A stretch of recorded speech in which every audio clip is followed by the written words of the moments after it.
miraculous comeback in Western New York last night as Josh Allen and the Buffalo Bills stunned Lamar Jackson, the Baltimore Ravens. A great week one in the NFL will come to a close tonight. So we'll talk some pro football on the show today.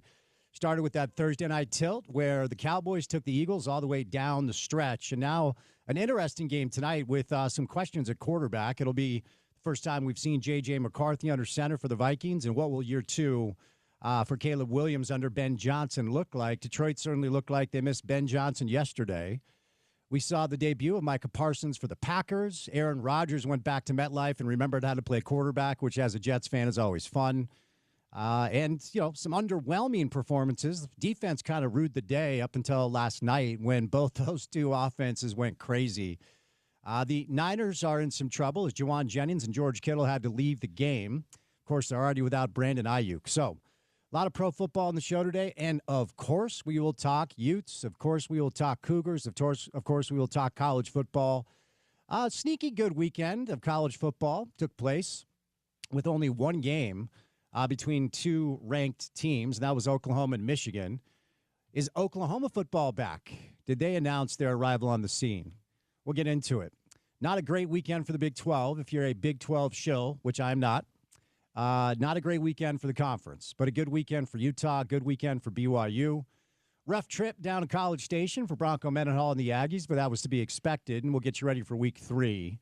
As Utah will try to continue their winning ways up in Laramie in the Porter Larson Bowl at War Memorial Stadium. BYU's on a bye. It's the dumbest thing. Week 3 bye, what are we doing? BYU's on a bye, but they took care of Stanford relatively easily. Some offensive issues in the red zone for the Cougars, but that defense is fast and physical and will keep them in games all year long. We got Texas A&M and Notre Dame at Notre Dame Stadium in Indiana coming up. Florida got over the weekend. They're going to be down at Baton Rouge for the world's biggest cocktail party. I've been to that game. It's the SEC matchup that I've experienced. It is a wild thing down there. So we've got a good slate of college football coming up. South Florida jumps into the top 20 after their great start to the season. They're down in Miami at Hard Rock Stadium to take on the Hurricanes. So we've got some good games to preview. Obviously, a lot of games to look back on. Georgia, Tennessee in Knoxville at Rocky Top coming up as well. So a good week of college football comes your way. Obviously, a lot of pro college football. That will dominate about 90% of our show today. We've got some other things we're keeping our eye on. The rookies report this week for the Utah Mammoth, believe it or not. And in 10 days, the vets will report. So hockey is almost back upon us. It is the quietest of periods in pro basketball, but Lauri Markkanen continues to play well in Eurobasket. Not a lot of Jazz news as of now. RSL, after a 3-month break, or at least that's how it feels, are back in action coming up on Saturday. 7:30 kick, America First Field at Sporting Kansas City. Diego Luna got the start for the U.S. men's national team, but they got their asses kicked because that's kind of what they do. So a little soccer on the program as well, but mostly football. Good guest list on a Monday. We'll bring in Thor Nystrom right off the top to talk some pro football. I always enjoy catching up with Thor. Really good football mind. Our AP Top 25 voter and the man who covers the University of Utah for KSL, Josh Furlong, will stop by today.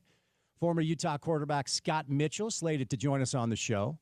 Brian Dunseth, who has been on the call for the U.S. men's national team, part of the studio crew, will roll in. We'll see what Dunny has to say about the U.S. men's national team performance, Diego Luna, and can RSL make a run down the stretch to make the postseason in Major League Soccer. And then, as we do every Monday during the college football season, we let you hear from the head coach of the Utes, Kyle Whittingham. If you missed his presser from earlier today, Saturday felt like a perfect Kyle Whittingham game. No anxiety at all about the outcome, no worry about whether or not you're going to get the win, but enough things kind of popped up as far as maybe some mental errors and miscues for the coaching staff to hone in on prior to Wyoming this weekend, but most importantly, prior to conference play when Texas Tech and Fox Big Noon were rolling to town for that game. Friend of the program, Gus Johnson. We're going to try to get Gus on over the next couple of weeks prior to the Texas Tech game. And hopefully, friend of the program, Joel Klatt. We'll effort Joel Klatt as well as Fox. Their number one team will be here in Salt Lake City. Some exciting news that dropped earlier today. Stay tuned for that. Let's hear from Coach Witt on the program as well. So Thor Nystrom, Josh Furlong, Scott Mitchell, Brian Dunseth, little Kyle Whittingham sound. Me, Spence Checketts, all of you, the great listeners, happy Monday. Hope you had a great weekend. Thanks for making us a part of your Monday afternoon. Hopefully you're off to a great start to the work week. And that young man who was on the sideline on Saturday for Utah, Cal Poly, how was it, man? I was in the stadium as a spectator. Oh, really? How was it for you down? I'm sure down on the sideline in the Ken Garff zone. No, I was actually in the nosebleeds. I didn't have good seats. You were with the people. No, I was actually in the suite. I thought so. But anyway, how's it down on the sideline? It was good. There was some rain, so I did spend some time in the press box. Just to be clear, but it was awesome. A good fall Saturday. It felt a little bit like fall early on. And Utah looked clean, right? There's still some things to clean up, but I said going into the show, and Trevor and I talked about it, I didn't care if it was 37-0 or 70-10, right? If you execute, if you get out of there clean, if you get out of there relatively healthy, that is the goal in those FCS, FBS matchups, and that's what you got. And Utah, after 2 weeks, is averaging a touch over 500 yards per game, haven't allowed a 100-yard rusher. It's what they want to look like. Now, we'll learn a lot more in a couple weeks against Texas Tech, and we'll learn a little bit more, I think, this weekend in Laramie. Are you excited for the Porter Larson Bowl? Yes. Are you heading up? I'm going to be there. You have to. You have no choice. It's branded now. Yeah, I'm definitely going to be there. Always fun to see some football in Laramie. I've never seen a Utah-Wyoming game in Laramie. We've seen them here in Salt Lake. So I'm looking forward to that, and I like that country, so it'll be fun. There you go. So Utah, Wyoming coming up this weekend. It is a 6:00 kick. The TV coverage is CBS Sports Network, and obviously, as you're home of the Utes, you can hear the game on our station. Porter will get things going with pregame coming up at 2:00 on Saturday. So set your alarm and make sure you're listening in for the pregame coverage, and of course, Bill, Scott, and Sly live in Laramie. It is Utah, Wyoming, trying to continue this hot start. All right, our first guest, we're going to do some pro football out of the gates. Monday Night Football, just about 3 hours, 45 minutes away between the Vikings and the Bears. We are your home of the biggest and best football games, whether it's college or pro, in the market. So make sure to stay tuned after we say goodnight for Monday Night Football. But before we catch up with Thor on a Monday afternoon, courtesy of our good friends at Prize Picks, it's time now for your opening tip. Welcome to The Drive with Spence Checketts on Utah's #1 sports talk. Now into the studios of ESPN 700 to set the scene for the show. The opening tip of The Drive is brought to you by Prize Picks. Use the code ESPN 700 and run your game with Prize Picks.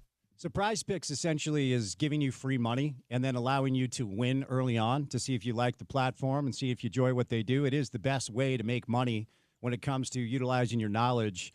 When it comes to football and other sports, all you have to do is pick more or less on 2 to 6 player stat projections, and you can win up to 2,000 times your cash. If you haven't taken their free money yet, that's step number 1. So download the Prize Picks app today. Use that promo code ESPN700 to get $50 in lineups. After you play your first $5 lineup, promo code ESPN700 to get $50 in lineups. After you play your first $5 lineup on Prize Picks, it's good to be right. They've given you 2 max discounts so far that both obviously have led to wins. The first one was Dak Prescott, 0.5 passing yards. Second one was last night, Lamar Jackson, 0.5 passing yards. Coming up this weekend, they are giving you Travis Kelce, 0.5 receiving yards. Travis Kelce has to catch 1 pass for 1 yard, and you win on Prize Picks, where it is good to be right. All right, I don't know that you could ask for a better start as it pertains to our local football scene, and certainly the University of Utah climbs in the AP poll 5 spots after curb stomping Cal Poly 63-9, like we told you they would. I think the final spread was something like 44.5 points. Utah covers. It was a low anxiety Saturday at Rice-Eccles Stadium. Certainly a great day for a lot of different reasons. Number one, Utah football is back. Home opener is always a really exciting time up on campus. So hopefully you walked around the tailgate, said hello to some people. Hopefully you stopped by our tailgate, the ESPN 700 VIP tailgate up there on Guardsman. So just simply to have Utah football back is obviously a great day. And then, of course, the honoring of Coach Mack at halftime. And we talked to a lot of guests last week about what Ron McBride means to not just Utah football, but our community. It was a special, special moment. You could tell Coach Mack was very touched and very well-deserved to have that go down. As for the game, and you're going to hear from Coach Witt coming up in the 4 o'clock hour, and he touches on several of the dynamics as it pertains to how it played out. Number one, mission accomplished. Okay, so I've heard a lot of people kind of hone in on some of the mental errors, and there were some of those. I'm not saying there's not. I just think this is one of the reasons why I hate these games. Okay, if you listen to the show, first of all, thank you. Hello, how are you? Second of all, for years and years and years, I have railed against FBS, FCS. I just think it's really difficult for young people, and we always forget that these are kids at the end of the day. They're college kids.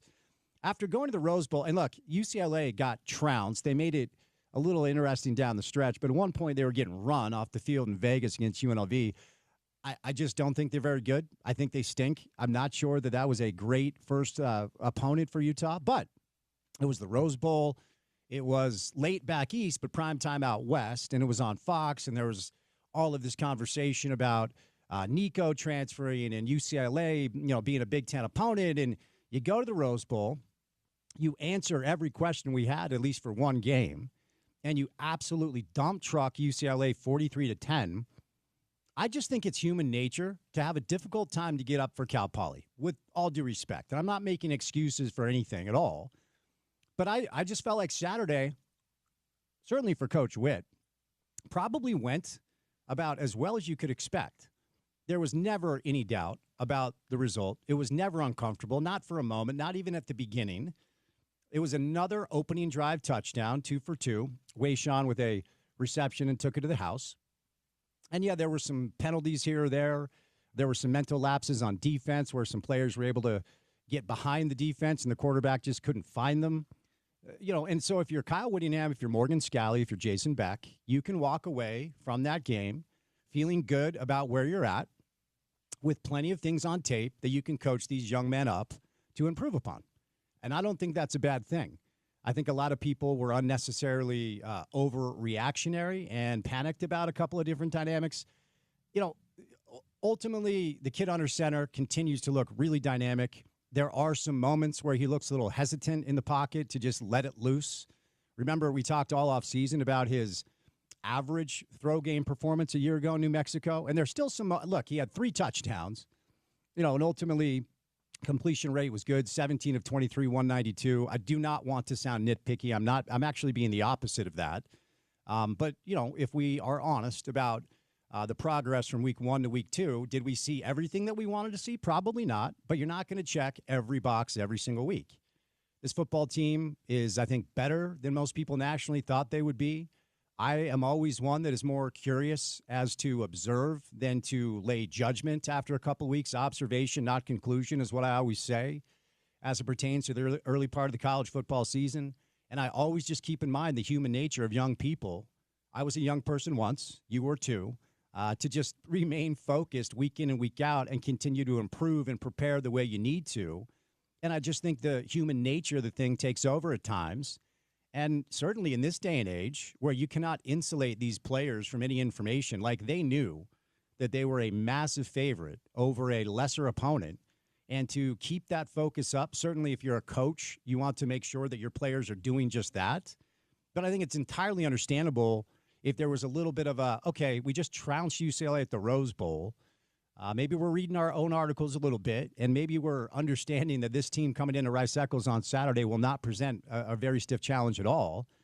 And I think that naturally will lead to a few human error moments here or there, which we saw on Saturday for Utah football. But ultimately, through 2 games, they look better than I thought they were going to. And the takeaway continues to be the kid under center. Devin is really, really special. He's really, really fun. I do wonder, there are a couple of moments, and, Porter and Sean were down on the sidelines. And if you go down on the sideline, and Trevor Riley has talked about this on the show, it's pretty stark when you look at just the difference in size and physicality in the trenches. Utah's offensive line, we know how good they are. They're really, really big, like big, strong, and tall. And Devin, I remember the first time I shook Devin's hand, I was like, dude, he's my size. Like, he is not a very tall quarterback. And there are some moments where just the size of the offensive line is a little bit problematic for Devin to see over, right? And that's why you want your quarterback to be 6'2", 6'3", if you had your druthers and if everything was perfect. And I just wonder, as we move forward into conference play, I don't think we're going to learn anything again about Utah on Saturday against Wyoming. I don't want to be somebody that is disrespectful of another program. I just want to anticipate this Saturday feeling a lot like last Saturday felt. Now, Wyoming so far, they've won a couple of games, but it was Akron and Northern Iowa, all due respect. So they're 2-0, right? But hopefully on Saturday, it's a similar script where by halftime, this essentially is over. You can get the starters on ice. You can get Devin on the sideline and make sure that he's healthy, because Texas Tech so far has lived up to the billing. And that will be your conference opener here at Rice-Eccles Stadium with Fox Big Noon in town. And, of course, Gus Johnson, friend of the show, and potentially Joel Klatt. Hopefully he will become a friend of the show. We've tried to get Joel on a couple of different times.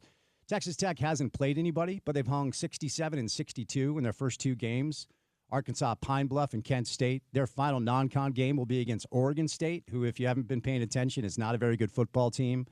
They have not won so far this year. They are 0-2 in the Pac-12 against Cal and Fresno. But Texas Tech so far looks the part, right? And so I still will point to that game as the day I'm looking forward to the most, to have a more accurate litmus test on who Utah football actually is, as opposed to continue to guess based off of some subpar competition. Finally, before we catch a break, if you're a Ute fan and you want your team to compete in conference play this year and potentially win a conference championship, you should be pretty excited at the landscape of the Big 12 this year. I don't think there are any elite teams, unless we're talking Utah and maybe BYU. TCU is pretty solid. Again, Tech has looked apart so far. But Arizona State goes to Starkville, and they get got by one of the worst teams in the SEC. Iowa State tried to give it back to Iowa a couple of times, but at least they got the win. Baylor with a nice win on the road against SMU, a really entertaining game. Mizzou hung 42 on Kansas. And in the non-con opportunities over the weekend, the Big 12 was 3-4. And Army goes to K-State and beats them. It's probably time to change the way we've talked about K-State. So far, Utah, BYU, I would throw Iowa State in there. I think you have to. TCU. Baylor's already suffered a loss.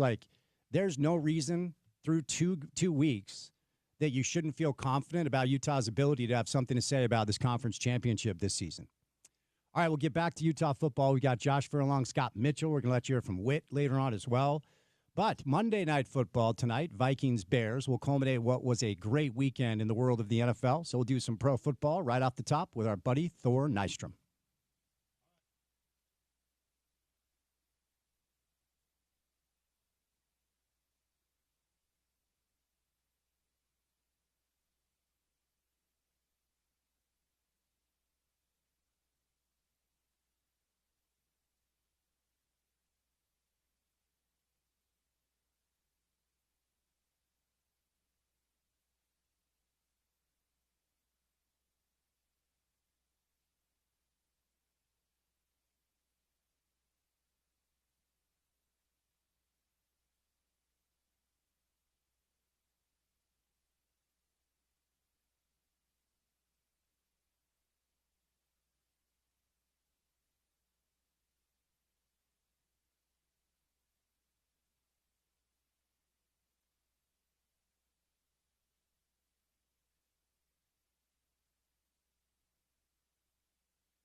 So I've been doing this job for 20 plus years, full time, about 20. And if you mix in my part time, about 23 overall.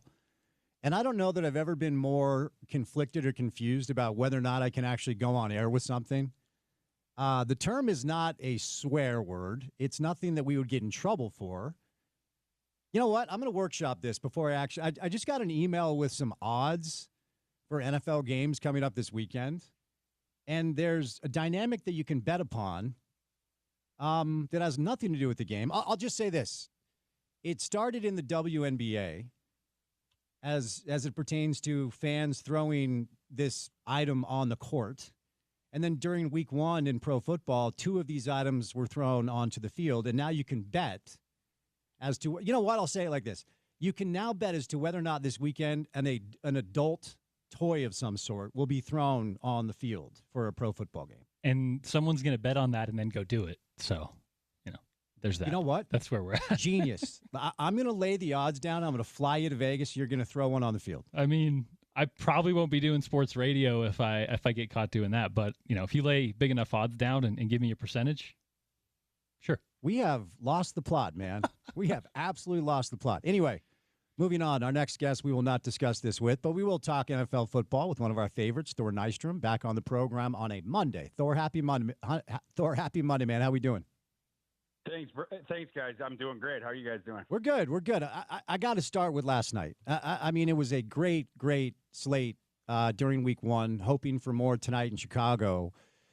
Defenses kind of ruled the day, and then those 2 offenses just punch for punch. I am still in awe after watching what Josh Allen did to bring the Bills back for Sunday Night Football. What were your takeaways as the Bills beat the Ravens 41-40? It was one of the better regular season games you'll ever see, and what a surprise! What a fun surprise to open up the Sunday Night Football of Week 1. Just an absolutely incredible game in the back and forth, and obviously Buffalo roaring back at the end. It was just really fun, really great theater, and the fact that like I said, we're just sitting there on Week 1. You're just happy that football is back, and to get a game that legitimately was AFC Championship game worthy, quality level. Was pretty special for the very first game. It was really cool. Was that an indictment overall, or I should say at all, on the Ravens, or is that more of just walking away, shaking your head at the MVP doing what he does? I think it's more the latter. Both teams obviously played really good. I think if there's anything to question or to quibble there, it's that decision that the Ravens made when they were 4th and 3 at their own 40 with, 1 minute and 30 seconds left. And if you get a first down, the game's over. But then you put the Bills right there at field goal range if you don't make it. That was a fascinating decision. And it seemed like the Ravens pretty quickly decided to punt, a decision that they obviously now regret. Sort of curious, everything that went into that, and if Harbaugh would do the same thing in the future, now that he's sort of seen that situation. But I think that's the one thing to think about there. But yeah, just as far as the teams and the players, it was just really good football being played. Is there a player in the league that's better at their craft than Josh Allen is right now? Oh gosh. I mean, if there is, Lamar Jackson has been the last couple of years. It's been, those 2 guys sort of divvying up the MVPs. But yeah, Allen, if he playing the way that he was last night, it's going to be incredibly difficult to beat the Bills. Like the arm strength on that guy and the arm talent, it is so rare. And I'm talking about in NFL history. And then of course the ability for him to move around, manufacture yards with his legs. When the coverage is really good, he can just steal 7 yards and then just scurry out of bounds. It's a player who is dang near impossible to defend when he is on, and he obviously was last night, just absolutely lights out. Does he have enough around him to? It feels like, and I used to say this about Aaron Rodgers for years. I always thought Aaron was just too good to only win 1 Super Bowl. Before he won his first and only, I used to talk about him as a guy I felt like should win 3, 4, 5, just based off his talent. And Josh feels like that guy to me. Do they have enough around him? It feels like they ask him to do. Look, every team asks their quarterback to do a lot, but Buffalo asks Josh to do a lot more than most teams ask from their quarterback. Is there enough around him to win a Super Bowl this year? It's a great question, and to be entirely fair, they might be one wide receiver short, and that's something to monitor as we move closer to the trade deadline. Keon Coleman had a decent first game. I think we could say, he had the 112 yards, he had 8 receptions, but he's more the one-trick pony guy. He can win down the field with his ball skills. He can win towards the sideline with his ball skills. He doesn't create separation, so it's not your sort of prototypical a guy that profiles as wide receiver 1 in the NFL. It never did. It's sort of a one-trick utility there. A guy who probably should function as a solid wide receiver 2 the rest of his career. They don't have a wide receiver 1. You have a decent starter or solid starter in the slot in Shakir. Obviously, they have the 2 tight ends. This is a team that is missing one starting wide receiver. Will that be nullifying for the Super Bowl this year? I'm not sure, but it has been the last couple of years. I was a little bit surprised the Bills were not more aggressive to try to add another wide receiver. It just seems like if you had that kind of a guy that would slot ahead of Coleman and Shakir, that everyone else just sort of falls into their acceptable place within the NFL hierarchy, wide receiver 2, wide receiver 3, et cetera. That's something to watch out for. Can they swoop in and steal a difference-making wide receiver from one of these teams that falls out of contention? A great example. Yesterday, everyone was complaining about the way the Saints were using Olave, right? And Olave, he's on this dead-end team, and they're trying to manufacture him touches because their quarterback plays so bad. Olave is going to want out of there. Could they work some out with the Saints? Just one idea, but there's other ones out there. Before we move off this game, because I'm still just like buzzing from it, it's so good to have pro football back and so many places I want to go. One more question about the Ravens, because I also feel like Lamar is just too good. I understand the playoff stuff. I get all of it, but he just feels like another quarterback talent is too good not to at least get one. Derrick Henry doesn't appear to have missed a step at all. I'm still stunned he put it on the deck. But if we pan back from this game and look at it from 30,000 feet, what do you make of the Ravens this year? What do they feel good about today, even though they lost that game?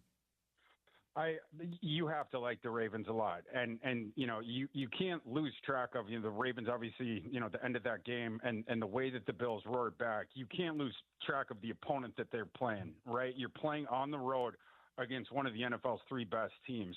You lose by 1 point in a game that you more or less controlled until the very end there. Do you have to clean that up? Yeah. Can you go back to the drawing board and be like, this play call in this situation as a coaching staff, did we make the right decision here? Yeah. But as far as holistically the entire team, I think what we saw last night was super encouraging. They gave the Bills everything they could handle in Buffalo in that week 1 game. And it's a Ravens team that is going to get better and better as we go along. You sort of work out some of these situational things like we're talking about. But yeah, I'm not down on the Ravens at all. If anything, we saw a heavyweight championship fight last night, and those 2 teams probably, if I had to bet right now, they're going to be running it back in that AFC title game. All right, moving off this game, Jackson Dart played his high school football here locally. He went elsewhere, obviously, for college. Look, Brian Daboll's on the hot seat. I don't think they can wait. There are already people in New York clamoring for this guy's job, and the Commanders are really good. Not taking anything away from them. But how long do you ride with Russell Wilson, who, Thor, if we're honest, just hasn't looked like he did in Seattle ever since he's left? There have been moments. His final year in Denver was okay. I mean, there have been moments where he's looked okay. But how long does Brian Daboll wait until Jackson Dart's under center for the Giants? Mid-season to late season. You have a coaching staff and you have an administration there that is going to be needing to save their jobs at that point. And I think turning the thing over to Dart, when you start, whatever, they're going to start 2-6 or whatever, you're at that point in the season, you lose nothing by turning it over to Dart. So I think that when the season sort of starts to go awry, I think some people would argue, why don't you just start him now? The thing that I wouldn't want to do if I'm New York is throw Dart to the Wolves too early, because the thing he has to learn is reading NFL defenses after the snap. The kid, as you guys know, from Utah, local kid, he has all the ability in the world, Jackson Dart. It's the reason he was the 5-star recruit coming out, obviously signed with USC. You have all the arm talent you need there. Super athletic kid. He's got all the gumption you need too. Sometimes he tests windows where you're like, oh my gosh, right? Like, you fit like a little letter inside it. The window's so small, and he'll try to muscle that ball in there.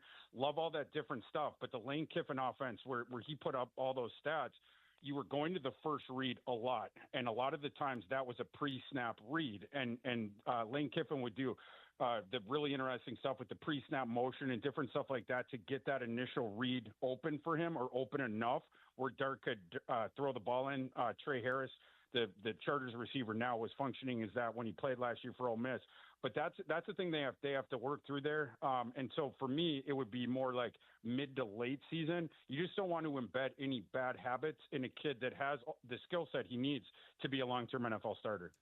So as a lifelong Jets fan, I will admit that I was actually somewhat encouraged with the play of Justin Fields, and the offense looked like it had some juice that it hasn't had in a while. I was a little bit irritated that the quarterback for the Steelers remembered how to play the position when he looked like he had forgotten how to play it when he was with the Jets. But what were your takeaways watching Aaron Rodgers throw for 4 touchdown passes and then be petty in the way that he just is as the Steelers go into MetLife and get that win? Yeah, that was pretty fascinating there. And Rodgers, Metcalf had a good game. Obviously, he showed some synergy there with Kelvin Austin as well. Rodgers had a good first game, but we're going to have to see after this. I'm not crazy bullish on him going forward. And I agree with your assessment of the Jets. They were friskier than I thought they would be. There was more sort of imagination behind that offense than I thought that there would be as well. They look good. And I thought that they were going to win that game. And this is another example of a team roaring back late. I think the Steelers outscored the Jets 17-6 there in the final quarter to end up winning that game by 2 points. But kudos to Rodgers. This being a revenge game, you have to imagine he put a little bit more eggs into that basket. Seemed like he really wanted to say some of those things in the postgame that he ended up saying, some of those petty things that you're referring to. But yeah, going forward, not quite as bullish on them. But the Jets, they might be a little bit friskier this season than maybe we thought heading in. Jordan Love played his college ball up at Utah State, and after a number of years sitting behind the aforementioned Aaron Rodgers, got the job a few years back, and I think he's looked really good. We're Jordan Love fans around here, had a chance to interview him, get to know him a little bit, and we'll get to the game tonight, but the Lions look like they missed their offensive coordinator, and obviously the Packers have a new toy on defense and a good win for the Pack over Detroit. What were your takeaways? Yeah, that's right. I mean, the first one would be on the Lions side. This is a team that I picked to not make the playoffs this year, and they looked even worse than I thought they would. I mean, a big part of that had to do with the schedule that they were going to play, and of course, this was a tough opening game for them, but you lose the offensive and the defensive coordinator as well. You lost guys along your interior offensive line, and it looks like the team itself in a vacuum has regressed more than even the biggest pessimist about the Lions heading into the season than we could have thought. And we'll see going forward when you play a lesser opponent. But yeah, they were made to look pretty feeble in that game. The Packers got all over them early. It was 10-0 after the first quarter. It was 17-3 at halftime. The Lions just were not competitive in that game. If you're a legitimate playoff contender, you come out and you're not competitive in week one against a rival. So obviously huge shock down for the Lions. And then as far as the Packers go, they look great, to what you're saying there. And Jordan Love, he looked really great. 128.6 quarterback rating in that game. He did his thing of going to a million different receivers there. What I'm going to be interested in, will the Packers, this passing offense where you sort of have these hockey shifts of receivers coming in and out, will they end up settling on a hierarchy where you have sort of a guy that functions as your wide receiver one and wide receiver two, or are you going to keep doing this sort of hockey line thing? I think that'll be interesting to watch going forward as some of your the veteran guys that get healthier, and then Matthew Golden gets more experience. What does that hierarchy end up looking like? But obviously the Steelers, the Packers yesterday, they look like a Super Bowl contender. Let's hone in on some of the teams that seem to drum up the most interest in our market. Once upon a time, the team that was closest to us as far as geography goes was the Denver Broncos, and now that Vegas has the Raiders, it is the Raiders. We'll get to the Raiders in a moment. Game one for Cam Ward, and Denver might have the best defense in the league. Okay from Bo Nix. It really wasn't an offensive explosive weekend. And if you need any proof, you can look at my fantasy football team. Thank you, 72 points this week. But Denver 1-0. What did you make of the first game of the season for the Denver Broncos? Yeah, the Broncos, the defense, it's for real, right? And that thing, it is carried over. Bo Nix, not as good of a game, like you said. You had the 3 turnovers there. You had the 2 interceptions. You lost the fumble, but because of how feeble the Titans' offense was, you end up winning that game anyway.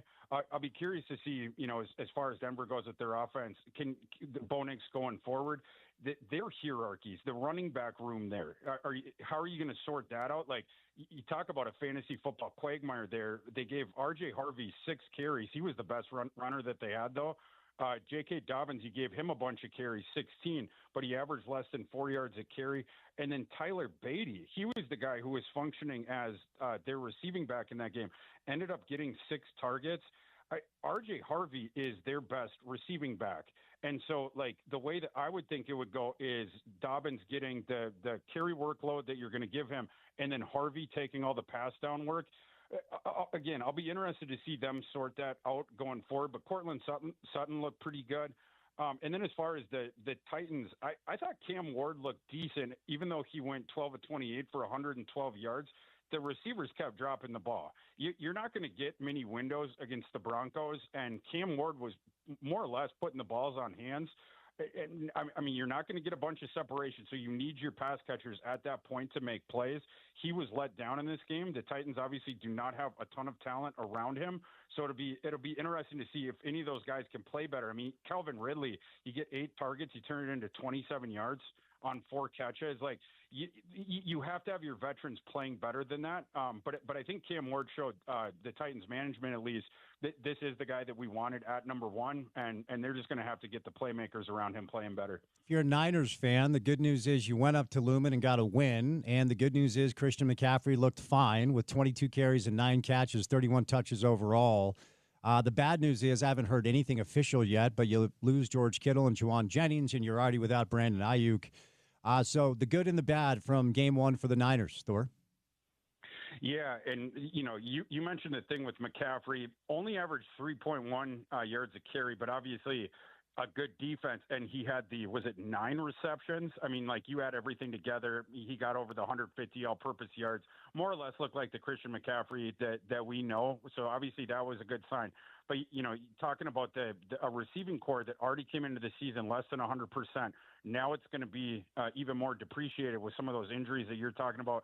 Today, the 49ers signed Kendrick Bourne and gave him a decent contract, too, for a 1-year rental for the last 17 games of the 16 games, I suppose. Gave him the 1-year, $5 million contract to come in.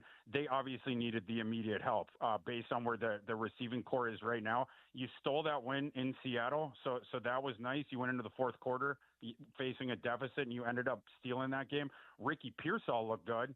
We know we got one dude in Pearsall as far as the pass catcher, even if those injuries that you're talking about, even if they linger for a little bit. And then, of course, you have McCaffrey as well. But Pearsall's emergence is a really big deal. He started to down the stretch last year, the end of the regular season into the playoffs. And then in this game here, you go over the 100 yards. And if you look at Ricky Pearsall's route tree in that game against the Seahawks, it was all stuff down the field.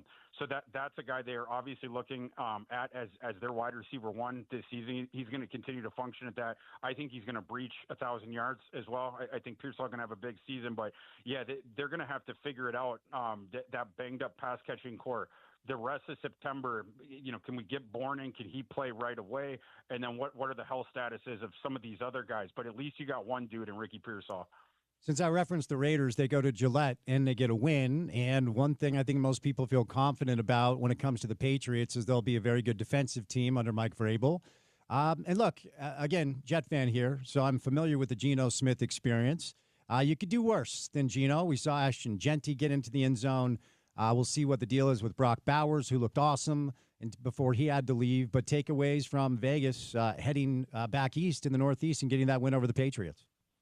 Yeah, this was an interesting schematic game where you look at that Patriots defense you're talking about under Vrabel in this game. They clearly came in with the thing of, we're not going to let Ashton Genty beat us. right? Interesting thing. Ashton Genty's first NFL game, and the Patriots obviously keying on him. You end up holding Genty to only 38 rushing yards on 19 carries, only 2 yards a carry. He did not get 10 yards on any one carry. 9 was his long. However, Geno Smith then, he had space to throw. You have a competent quarterback now with the Raiders. So teams in the past, you could do that, try to take away the run because we're not afraid of the Raiders throwing the ball. Geno ends up putting up 362 passing yards in that game. He only attempted 34 passes. He still got to 362. Looked really good. Brock Bowers had over the 100 yards. Brock Bowers gets nicked up in that game, so we're going to have to see, what's going on with that. But Jacoby Myers, he looked good. He obviously had the trade demand in August, but he was out there, 8 catches, 97 yards. It's fun now for the Raiders that, again, you have this stud running back in Ashton Genty that defensive staffs are going to be keying on the rest of the season. You'd expect them to have better games than this. But in games where it's like we're gonna pack the box, we're not going to let Genty do anything, okay. Geno Smith can do his thing. And by the way, speaking of the route trees, I looked at Geno Smith where the targets went in that game. None of it was manufactured. I believe in that entire game over his, 34 attempts, I believe there was only 2 attempts that went behind the line of scrimmage, and it was real close, within a yard or 2 of it. Everything else was further down the field, and you had a lot of downfield passing.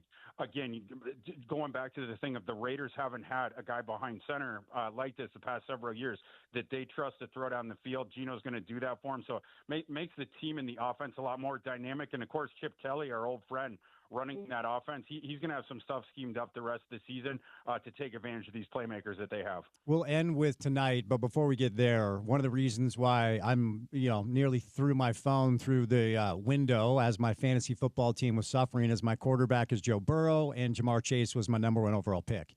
They escape Cleveland with the win, but just barely, and that offense didn't look great. Any concern? Now, the good news is I do believe the Bengals are just an average defense away over the course of a season to have something to say about pro football this year come playoff time. So there's that if you're a Bengals fan. But why was that offense unable to get off the snide at all against the Browns? Yeah, it's a game for the offense where it's a little bit tougher assignment than we just look on the surface at just playing the Browns, right? Like it's an outdoor road game. And the Browns, while they have the horrible offense, they have a frisky defense, especially up front. You saw in that game, Myles Garrett had 4 tackles for loss. He had 2 sacks.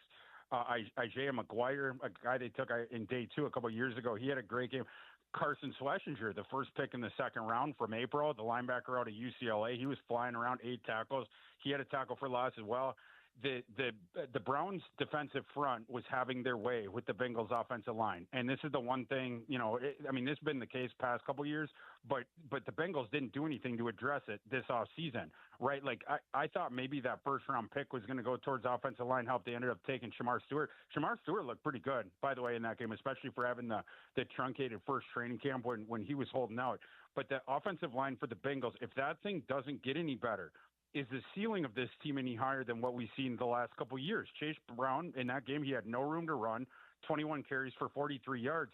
And you see Burrow, he's the crash test dummy again back there. You have to respect the guts of him. He's always going to stand in there. He's going to step into every throw, even when a free rusher is about to just blast him in the chest. You saw that again, but how much punishment can Joe Burrow end up taking? I hope next offseason the Bengals finally get serious about this with their offensive line, because nobody wants to see Joe Burrow injured. That's what I'm keeping my eye on this year. And can we do anything with the personnel we have on hand? One example is something that they could do. The Bengals took Taj Brooks, the running back from Texas Tech, in round 6 this year. I don't think it's because he's going to be challenging Chase Brown for the Chase Brown stuff. It's because Taj Brooks was one of the 2 best pass blocking running backs in this past class. Can we get Taj Brooks on the field anymore in passing downs so that first free rusher who's about to smoke Burrow, that he'll be addressed by the pass blocker back? I want to see some alteration by your coaching staff. If your front office is not going to help Joe Burrow in the offseason by helping his protection, we need the coaching staff to do some stuff with the schematics to try to help with that. But if you can do anything with that, we obviously love Burrow. We love Jamar Chase. We expect that offense to be good this year. We just need to keep the playmakers healthy. Last thing, Thor, I'll set you loose. Monday Night Football tonight will end the first week of the pro football season. It's the first season for Ben Johnson at the helm. We talked about the Lions' anemic offensive performance over the weekend. We'll see J.J. under center for the Vikings. What are you looking for tonight? How do you think it goes down? I like the Vikings tonight, and folks out there can take this with a grain of salt. I'm coming to you live from Minneapolis, and I am the biggest JJ McCarthy Bobo on planet Earth. All right. But that being said, I like the Vikings in this game. You look at the rosters across the positions. The Vikings have the Bears at almost every position, and of course, yeah, you have the quote unquote unknown at quarterback in McCarthy. But McCarthy was the best situational quarterback that we had in college football 2023. The last year we saw him, played the hardest strength of schedule of any quarterback in the nation that year, ended up beating Washington in the national title after beating Nick Saban in the last game he coached, the game before that in the semis against Alabama. McCarthy, really good quarterback. You're going to get the quarterback using their legs more than we've seen in the past with Vikings offenses. The Vikings fixed their interior offensive line this offseason. They had one of the NFL's worst interior offensive lines the last several years. Now they have one of their best. You signed two guys to big money contracts. You use your first-round pick on the guard on the other side. So you're going to be able to do that. And then you went out and got Jordan Mason to run the ball. I think one thing to watch out for tonight, the Vikings muscling the ball on the ground more than you've seen in the past. I think Jordan Mason has a big game. I think McCarthy, not that they said that they're going to use the full playbook with him, but I think you establish the run first before you start attacking the Bears secondary. And that Bears secondary might be depreciated. Jalen Johnson, his status is up in the air. If they do not have Jalen Johnson to line up across from Justin Jefferson, I think Kevin O'Connell is not going to be able to help himself. You're going to see more throwing down the field in that scenario, even it being McCarthy's first start there. One other random thing to keep an eye on, the field conditions in Chicago today are not good. There's already video surfacing of the ground crew in Chicago. As we speak, they are trying to fix seams on the field. They're trying to patch the seams together. We have some playing surface issues in Chicago this evening, and we'll see if we get inclement weather as well to exacerbate it even worse. But one thing to watch out for there, the field conditions tonight. Thor, where can people go find your work, bud? You can find me on Fantasy Life, Matthew Berry's Fantasy Life. You can go there for all the NFL draft work we put out this summer, all the position rankings, everything like that. We're going to have a mock draft out first of the 2026 process next week. But yeah, you can check us out there, and all my colleagues are some of the best fantasy football analysts on planet Earth, so you check them out as well. Well, I'm going to have to check you out after laying an egg week one, buddy. I appreciate the time. Enjoy the game tonight. We'll get you back on soon, okay? Appreciate you guys as always. All right, Thor Nystrom. Did you hear what he said on the way out? Did you catch it? Did you catch what our guy Thor said on the way out? Remember, did you catch what our guy said? No, I am too blessed to be stressed, young man. I'm not mad. I'm just asking if you heard what our guy said on the way out. He's just giving us our due. No, as a radio host, you know that your guest has zero clue who he's talking to when at the end he says, all right, guys, when there's one host interviewing you. Or he just knows that this is a multi-man operation. Did you ask any questions during the last 20 minutes? No. Just saying. You had a guess, though. 72 points from the Fighting Gerald Fitzgeralds. That's the name of my fantasy team. It was bad. 2-0. Oh, I got smoked. Burrow, Jamar Chase, nobody gives a rip, but it was a rough weekend for your boy that way. It happens. It's early. It is early. All right, Thor Nystrom stops by today, courtesy of our friends at IFA Country Stores. IFA's Step 4 Fall and Winter Lawn Food. You'll get stronger roots now and an early green up next spring. It's the ultimate lawn owner power move. More at your local IFA or at IFA.coop. We'll catch a break, and coming up, we'll catch up with Josh Furlong.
about 3 hours away from kickoff in Chicago for Monday Night Football tonight. It is the Vikings and the Bears. That game is on our radio station right after we say goodnight at 6 o'clock. So stay tuned for that.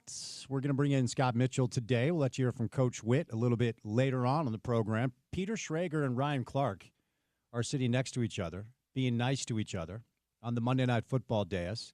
The whole, I played, you didn't thing is the corniest, laziest thing to throw at another analyst that's just trying to do their job. I would imagine you've been following this story. A little bit. I tend to, turn it off when it starts to get that way on sports coverage. But yeah, it is. Listen, there is a certain part of sports that if you hadn't played at a certain level, you don't have that knowledge that you can, add perspective on.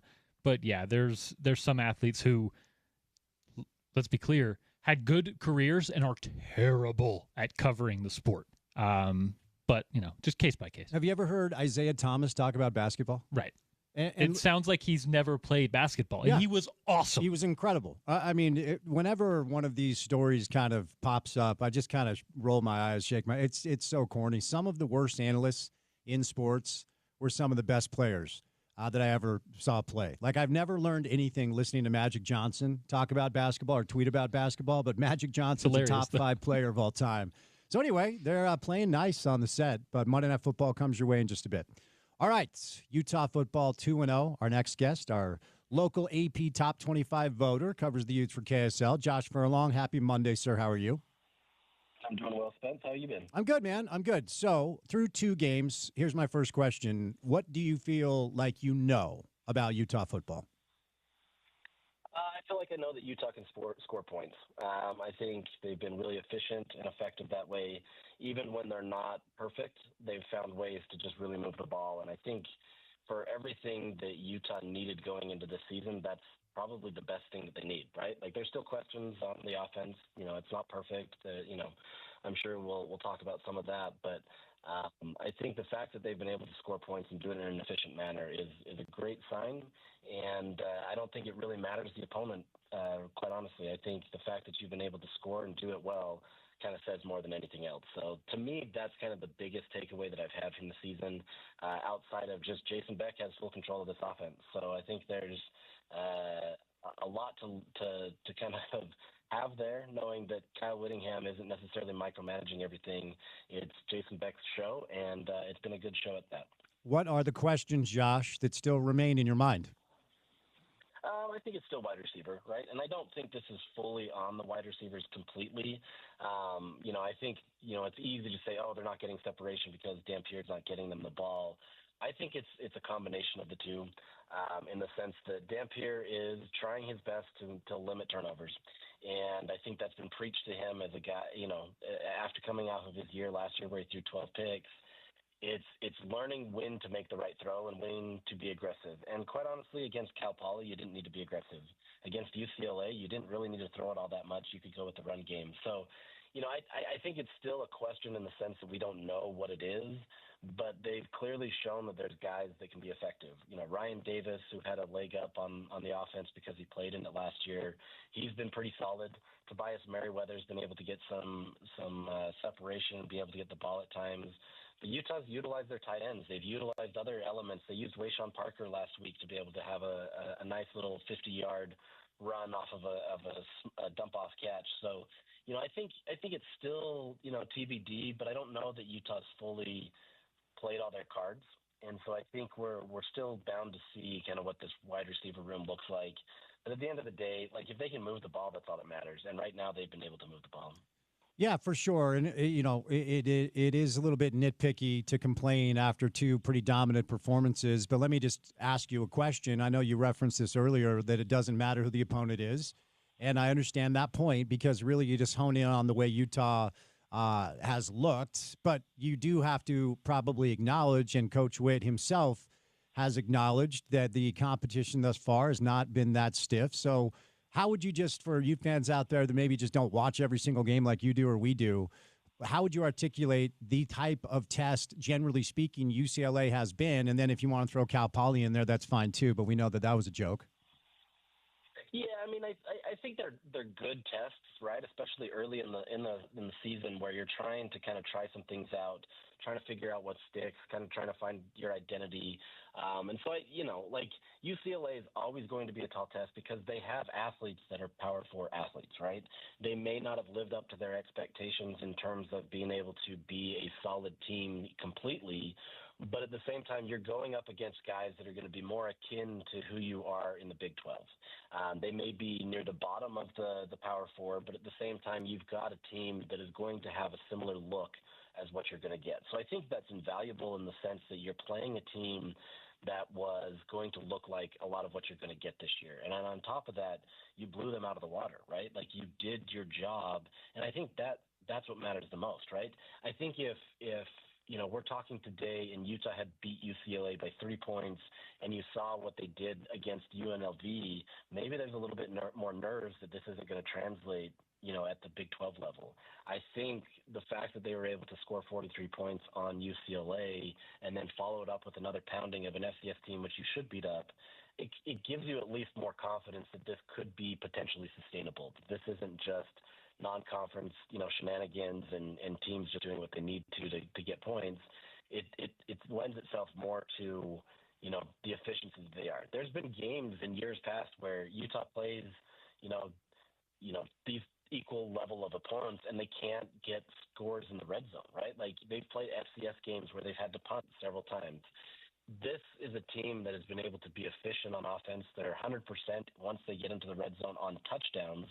And so I think like that to me is where I'm looking at it more, not necessarily about the opponent. That does matter. Like you said, it's going to get significantly harder, especially in 2 weeks. I mean, even this week is going to be a challenge going in a venue that's going to try to get up to play you. Like this is going to get more difficult. But I think the fact that you've been able to be efficient the way that you have in these first two is a good sign that Utah is at least making the right progress that they need to move forward. As I referenced, Josh, you're our AP top 25 voter in the market. Utah, with the win over the weekend, combined with some other teams not performing well, allows them to move 5 spots up to 20. Don't give a rip about the coaches poll, never have. But is that about right? What do you think? Utah comes in at 20. Yeah, I mean, it's kind of funny that they moved up 5 spots the week that they played an FCS team. I mean, that just doesn't generally happen because it's not a game that you kind of put a lot of stock into. But I think a lot of voters, felt like that they didn't rank them, accurately. Maybe they got called out or whatever it may be. And so they kind of responded with a little bit more of an appropriate ranking. Locally, I have Utah at 16. Is that right? No, I don't know. I mean, it's hard to know really who's better than Utah right now. But I think where they're at is fine, right? I think it all kind of plays out in the end. The fact that Utah had the year that they had last year and then they're already ranked in the top 25 just kind of shows the respect that people have for the youth. So more than where they land in the poll and kind of who has them in or who has them high, I think it's more just a sign of respect more than anything. I mean, there's teams like USC who have been blowing out teams and they're still not in there, and they usually get overinflated in their rankings. So I think it's just a sign of respect of where Utah's at right now. And whether they're 20 or 25 or 15, I don't know that it matters right now. If you were to ask Kyle Whittingham, he doesn't care. He wants to see it at the end of the year more than week 2. So I think it's a good sign of respect, but at the same time, you could throw spaghetti at the wall and have better chances of understanding what's going to happen than understanding where Utah should be ranked in the top 25. We know the deal when it comes to injuries, really not discussed very much unless they're season enders during conference play. They are supposed to report. I'm still curious to see what sort of black magic Witt decides to spin there when he's mandated to do it. But what's your understanding? I know Logan didn't go. Who else wasn't on the field? And do you have any insight into some of the players that we didn't see on Saturday? Yeah, they held Jaron Kump out, so Utah center. They held him out for precautionary reasons as well. Dallas Fakalaki got banged up a little bit in that UCLA game, and it's still a little unknown on when he's going to come back. So really curious to kind of see what happens with them. But they've been effective in the defensive tackle room. They've been able to kind of make up for it a little bit, so they've been okay there. And there's other guys like Dadrian Zipperer, who's been held out. J.J. Buchanan was sick last week. So there's just some little things that are happening. Rabbit Evans hasn't been able to go. He's been dealing with some issues as well that in theory could get him back by Texas Tech. But by and large, this is a team that's mostly healthy. It's more just kind of dealing with the normal bumps and bruises and trying to make sure the guys are healthy going into these games. So I wouldn't be surprised if Utah held out some of these guys against Wyoming as well, try to make sure that they were healthy before trying to kind of get as many people as you can back before that Texas Tech game next week. So nothing earth-shattering by any means, but you definitely need some of these guys. You need Jaron Kump on the center to be able to be there. You need Logan Fano in the offensive or the defensive line. You need Dallas Vakalahi there for Utah to really have success. But as it stands right now, Utah is in a good spot in terms of injury. I'm sure somebody out there is knocking on wood right now. For sure, and we all should be based off the past couple of years. Let's move over to this weekend. It is Wyoming. Utah's a healthy favorite. I think I saw the line was 25. Wyoming has won both their games, but they haven't played anybody yet. It's a weird place. I've been to games there. It's an odd trip. It's something that might be able to sneak up on you a little bit. I'm hoping the script looks a lot like it did on Saturday, where the game really is never in doubt. Maybe you can get some of these starters on ice. But what do you know about Wyoming? What sort of challenge do they pose, and what should Ute fans hope to see coming up on Saturday night? Yeah, this is a team that definitely has a good defense, right? I think you're going to go in there and you're going to have to try. Like, this isn't something where Wyoming's just going to roll over and you go out there with a win. This is a team that's going to play up and try to compete. I mean, this is honestly one of their best games of the season, and so they're going to try their hardest to be able to knock Utah off what they want to do. That defense is going to be aggressive. They're going to try to get into the backfield and really disrupt what Devin Dampier and that offense is trying to do. But outside of that, this is a team that is still kind of a work in progress. This isn't the same head coach that's been up there forever. It's still kind of a new transition to what they're doing in their new era of Wyoming football. Their quarterback was sent to the hospital earlier this week, and so there's the comments made today by the head coach were that he'll play. But I have to imagine that if you got sent to the hospital, things aren't fully in a great situation. So, really curious to see what the QB situation looks like. They've got pieces, right? Like they're not a team that's devoid of talent by any means, but I think this is one of those games where, assuming that Utah shows up and plays the way that they need to, this should be a solid win for them. But 100%, this can be a trap game. This can be one of those games where Wyoming just gives you fits, especially if you're overlooking them for that Texas Tech game. And so you have to worry about it, right? I think this team has the right mindset and mentality going into this. But you never know, right? Teams can get sick. Teams can get injured. There's a lot of different things that can factor into these games, and you just have to make sure that you're approaching this game in the right way. Hopefully, we won't really need a backup quarterback this year, but if years past have taught us anything, sometimes you need one, sometimes you need two, sometimes you need four. Isaac Wilson was announced as the backup quarterback. I know there's conversation about maybe saving that red shirt. I don't know what exactly that entails, but so far, Bird Ficklen's been the guy that's got a call when Devin sits. Tell us your knowledge of what this dynamic entails right now, Josh. Yeah, Kyle Whittingham today said that there still hasn't anything changed, despite Bird getting the reps in the last two games. I think from their vantage point, they're trying to see how Bird plays, in real game settings. And I think in fall, he was, close with what Isaac was able to do. And so if you can get him into these game-like settings and see that he can live it up, I think that gives them some comfort. I don't know. Quite honestly, I don't know that the red shirt stuff matters in this day and age. These guys are moving back and forth to different teams all the time, or they're doing different things to kind of play the game. I think, if you were to give Kyle Whittingham the truth serum that Bird Ficklen is the guy that they're hoping can develop, he fits the scheme that Devin Dampier has for the offense, and so there wasn't a lot of drop-off in terms of what they needed to do. Not to say that Isaac can't be that guy. I just think the road for Isaac is such an uphill battle based on last year, and unfortunately for him, a lot of the blame of last season was laid on his shoulders, even though it wasn't all him. And so I think it's just a tough situation for him. And so I think for him to be the actual QB2 is a tough spot, and it's really easy to look at the guy that looks like your starting quarterback who had flashes of brilliance. I mean, that stiff arm that he gave in that fourth quarter showcased kind of who he can be. His passing is crisp. There's a lot to like about Bird, but trusting a true freshman to be that guy is tough. So I think they're going to do whatever they can to get Bird the ball to try to give him the reps. If it comes long term that Devin is out, maybe they go to Isaac, but I have a sneaking suspicion that Bird is the guy. It's just a matter of formalities for him to be that if they need to. All right, Josh, before I set you loose, I think it's clear that this is a good football team. It's a physical football team and probably better than most were expecting based off fair and legitimate questions from the down season that Coach Witt himself called a debacle a year ago.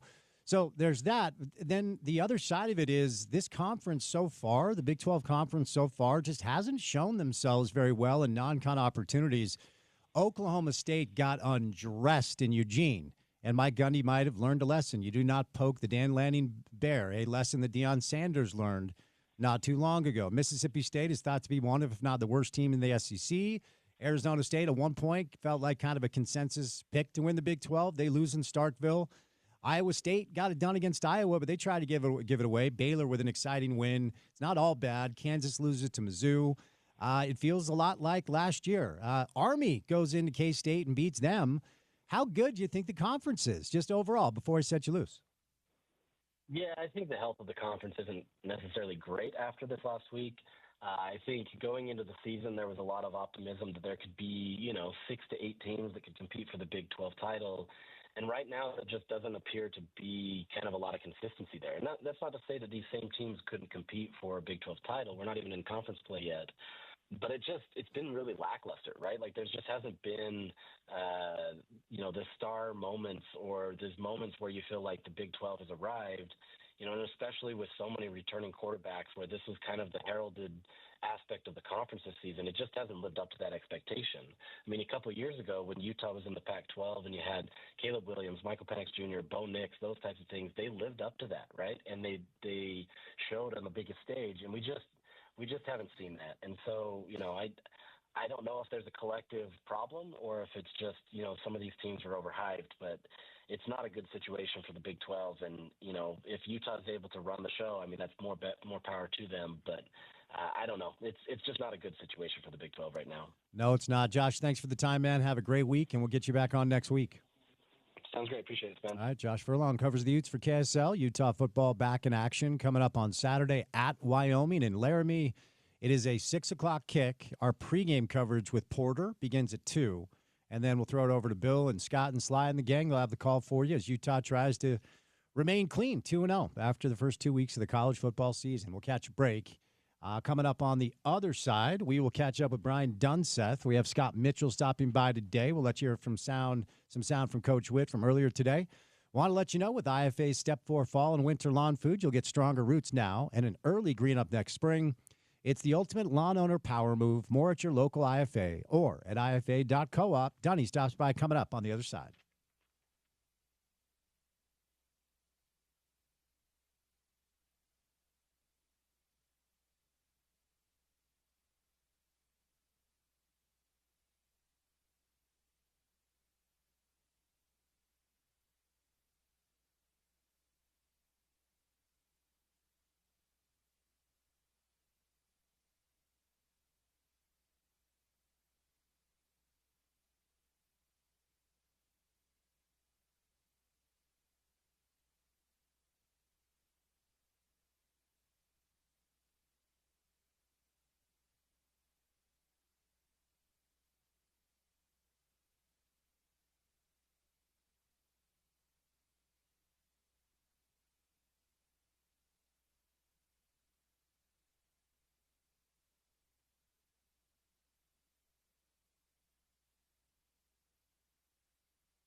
All right, we are about 2 hours, and we'll call it 40 minutes away from kick in Chicago. It's the Vikings and the Bears.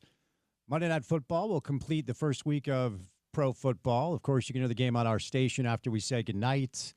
We are your home of the NFL and the best college football in our market. We're going to bring in Scott Mitchell today. We'll let you hear from Coach Witt a little bit later on, but RSL is actually going to play a soccer match this Saturday after being off for a year. It's been a weird fall break for RSL. The U.S. men's national team continues to look ill-prepared for the World Cup in 9 months. They're going to play tomorrow against Japan, and we go live to Columbus, where our guy, Brian Dunseth, is standing by. Dunny, what's going on, man?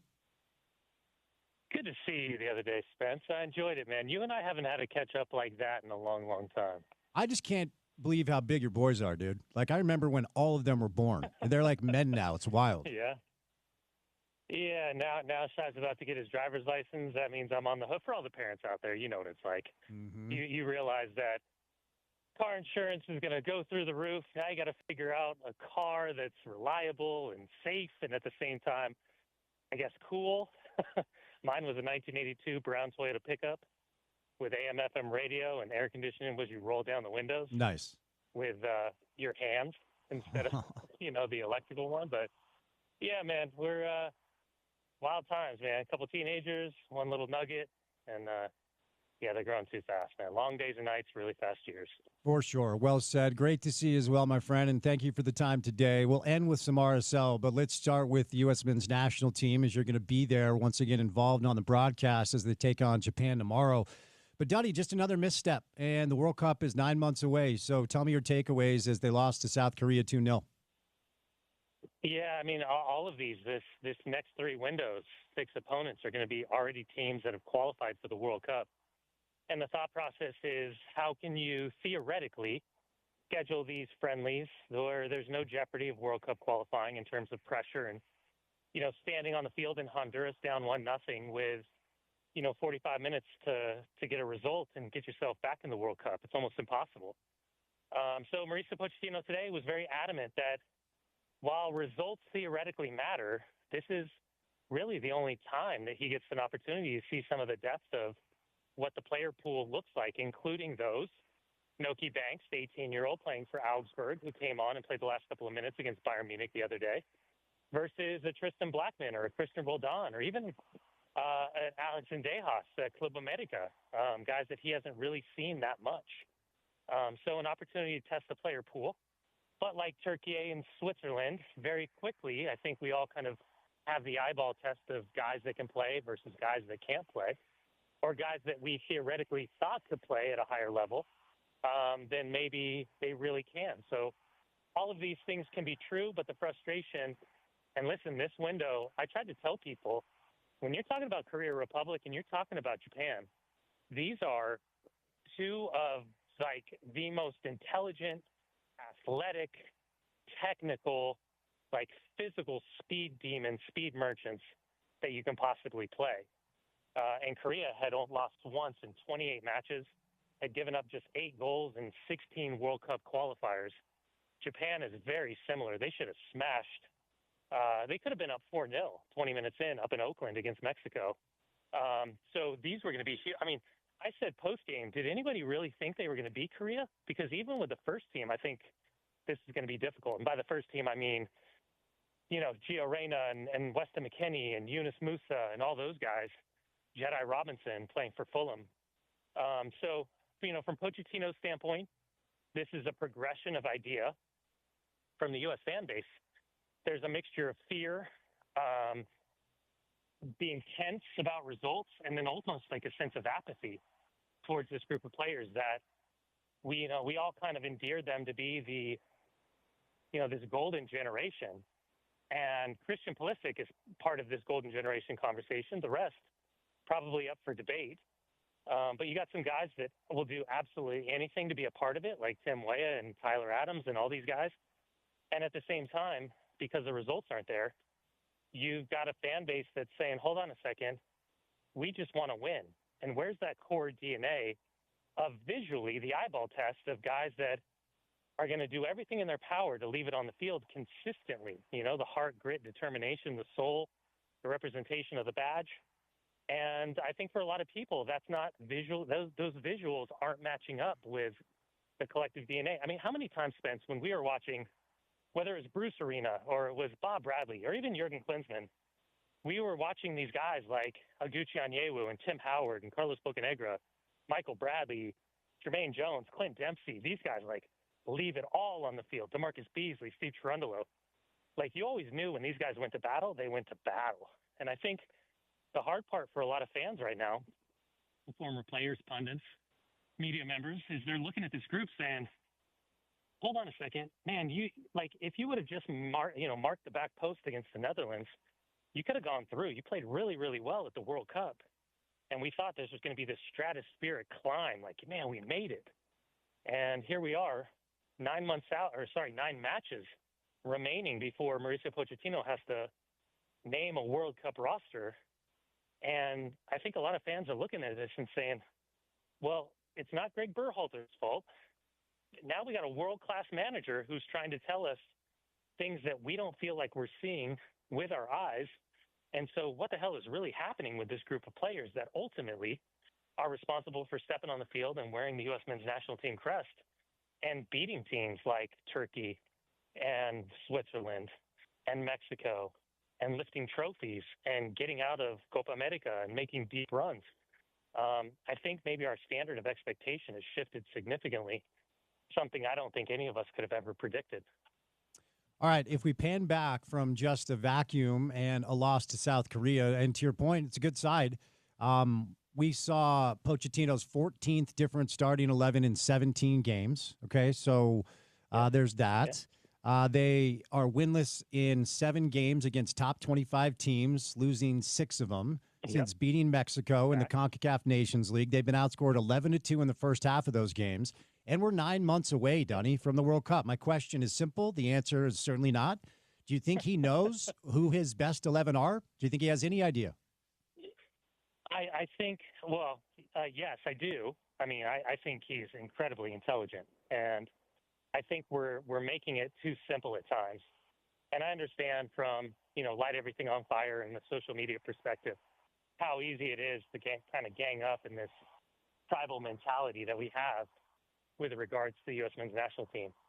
But I think what we're kind of missing is, and this is more subjective and nuanced, that, maybe the reason why Weston McKennie's not in the national team right now is whether it's a message being sent or it's an opportunity to bet in with the new manager at Juve. It's certainly the conversation with Johnny and Diego Simeone at Atletico Madrid. Hey, is it worth calling him in for a couple of friendlies with no jeopardy? Or are we looking at a guy that can really get his feet underneath him, play for the next 6 months as opposed to lose his position for no reason? The same could be said, Jedi Robinson, knee injuries, going under the knife during the summer, making sure he's protected. Matt Turner, man, just go get some games. You haven't played in the better part of 2 years outside the national team. Gio Reyna, don't call him in because he's been in no man's land for a long time, and they got to figure out a way to get him back on track. So I think if you asked Mauricio Pochettino today and maybe this is my presumption, but to put together his starters for the World Cup, I think it would look eerily similar to what we saw against the Netherlands, maybe with the exception of Walker Zimmerman and Jesus Ferreira. But then again, we're 3 years on and not feeling any more secure. So, yes, I do think he knows, but I also think he looks at this and says, it's much easier to suss out success in Europe and success in Major League Soccer, but not making that jump to the international level.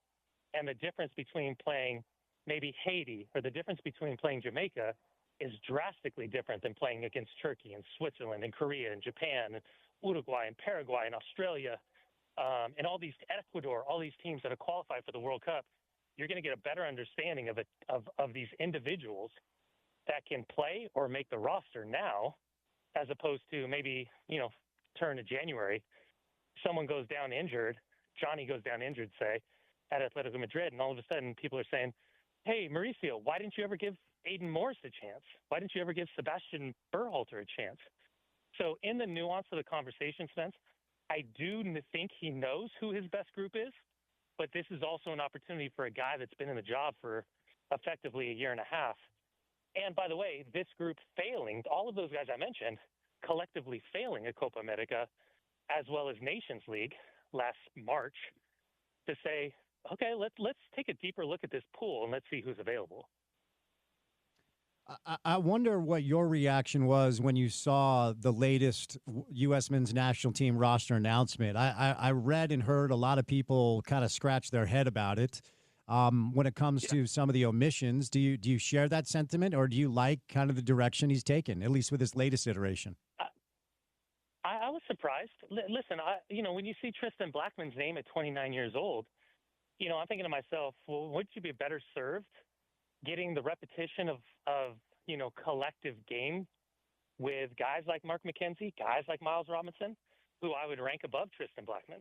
Sean Zawatsky comes in from the Columbus Crew. I would have said, man, I'd love to see Aiden Morris, who was the starter over Zawatsky at Columbus, who just got 3 man of the match days at Middlesbrough in the championship. There are these plug and play. I mean, listen, but I also think it's, as I say all that, man, I feel like I'm part of the problem too, because in my mind, theoretically, shouldn't I be like looking at the MLS guys and saying, yeah, man, good for you. Like each week in, week out, you're tested at an MLS level. There's no higher lows. The equity of performance and quality is really the same. The jeopardy looks similar without the conversation of pro rel. And like, shouldn't we want to reward guys outside of meaningless January friendlies against Venezuela and, a second Costa Rica team? Shouldn't we want to see these guys play against the highest caliber of opponent? And so that's where I'm kind of like stuck, Spence. And I think a lot of us are stuck as fans. We're trying to say, God, I really had high expectations. We've labeled this group. Shouldn't we want to see this group continue to play each and every game? And instead, we're kind of like, whoa, wait a second. Why is he taking risk right now? There's no time for risk. This is urgency. And I think that's kind of the weird nuance to all of this is how are we adjusting the verbiage surrounding our expectations? And do we need to change our expectations? Or should we, by the way, listen to a guy that was one bad decision? I know I'm going to rip off of a really sore subject for you, Spence.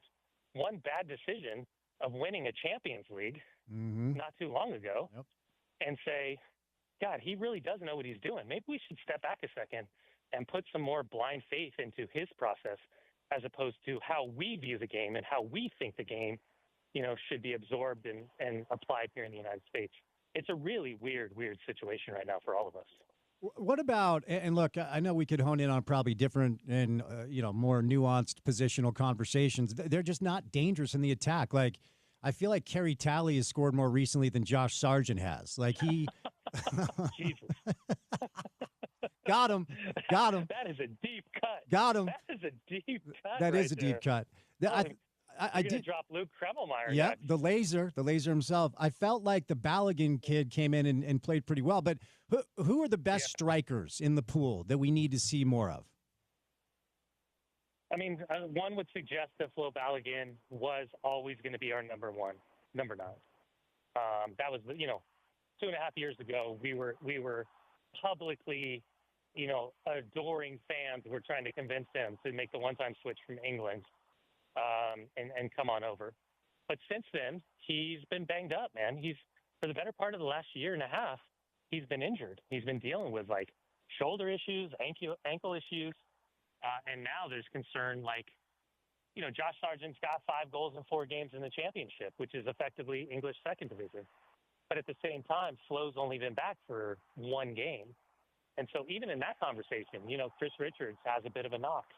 And that's why a guy like Tristan Blackman starts. There's these weird little subplots behind the scenes that maybe change some of the expectations of why to play. But yeah, I would say Flo Balogun's number 1, and then you have a weird conversation whether it's Josh Sargent's success over at North City versus Ricardo Pepi's success over in Eindhoven.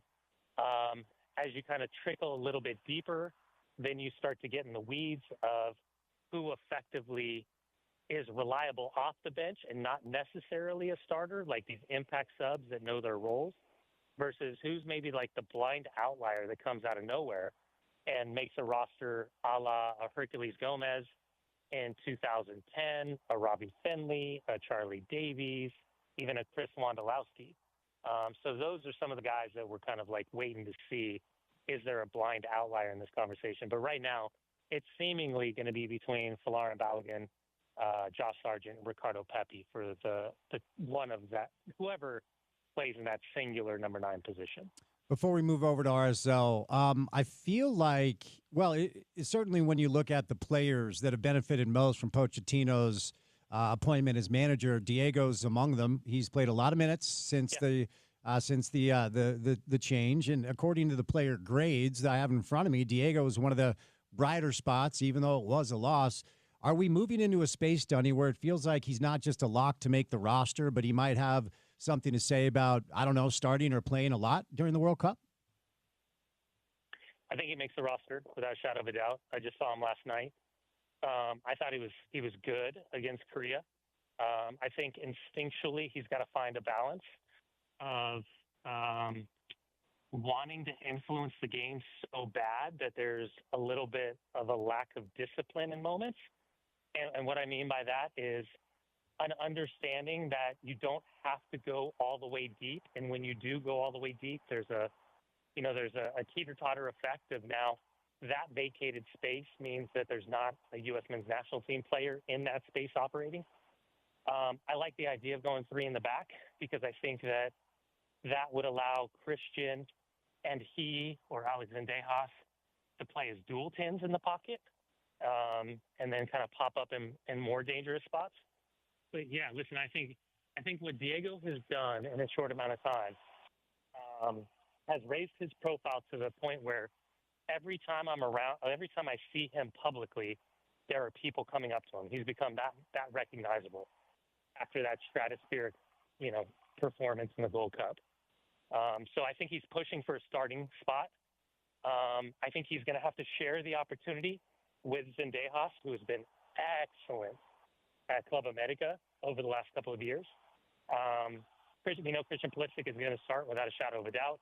If there is a change in the starting 11, what does that mean for guys like Brendan Aronson, who's not here, Sam Weah, some of the more out-and-out winger guys? But with the lack of production and consistency of performance with Gio Reyna now making his move to Borussia Mönchengladbach, right now, there's no reason why Diego can't have a serious run as a really important focal point for the U.S. men's national team. All right, Dunny, before I set you loose, it got late early for RSL with a really, really bad start to the season. The form turned around, and it looked like they were going to figure it out. And now bad form combined with bad luck has them in a precarious spot with 7 matches left. And by the way, what a dumb break. Like, are you kidding me? We're waiting a month in the fall to actually play again. And if you want to take it on the positive side, Ruan Cruz, the Olatunji kid, some additions. You can maybe have a mini training camp before the stretch run. Obviously, DeAndre Yedlin's in the Luna, right? Exactly, and DeAndre Yedlin's in the fold now too.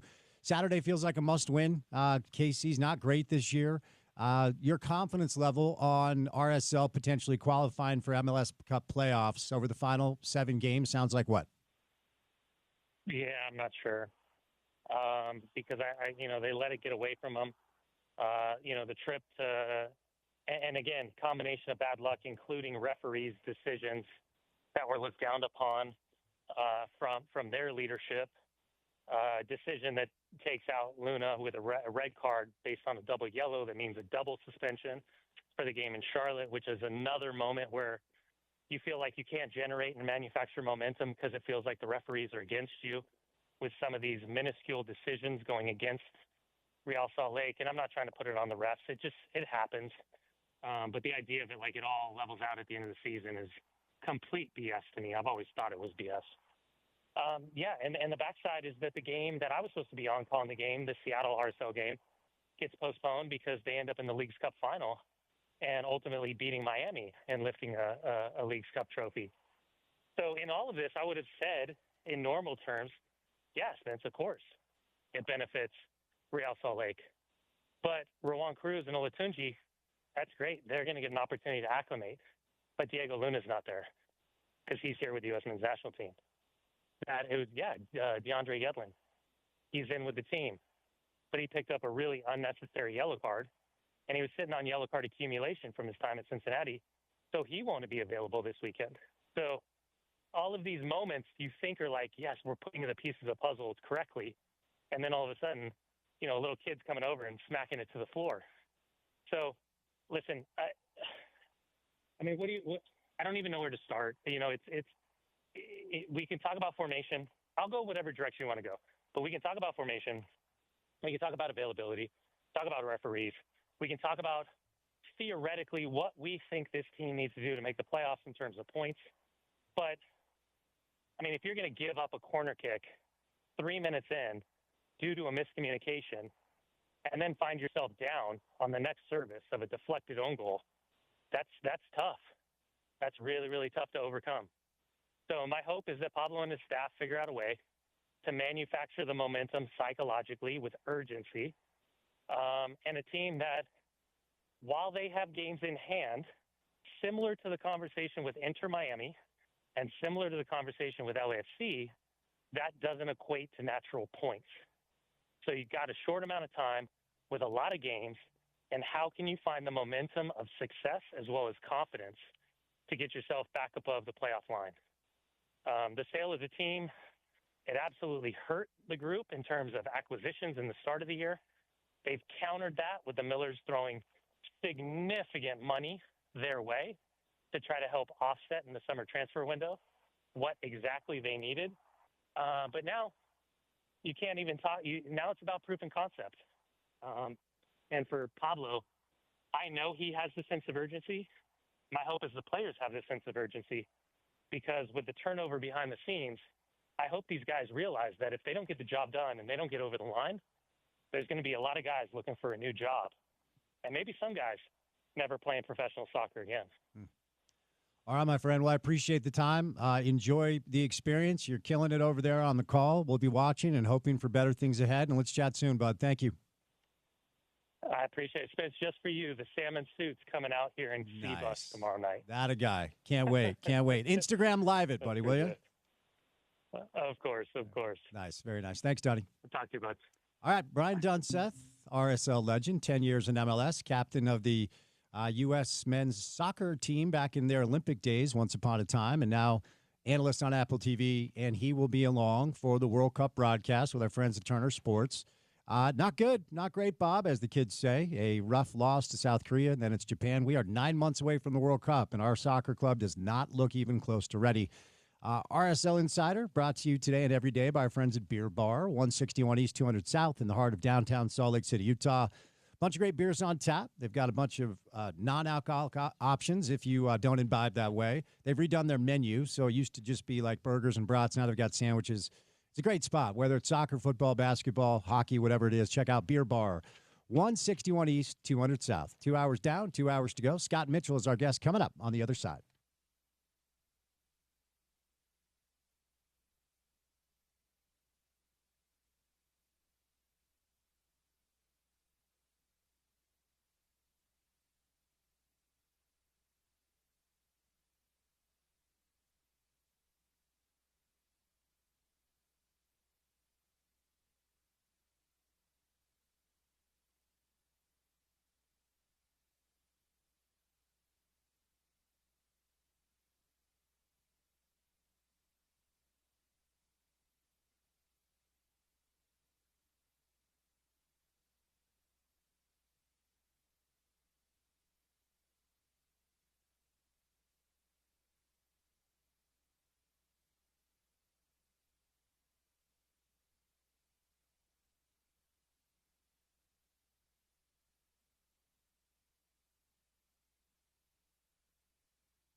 All right, we are about, almost virtually 2 hours away from kickoff, Monday Night Football style. Scott Mitchell stops by for his weekly visit on a Monday afternoon.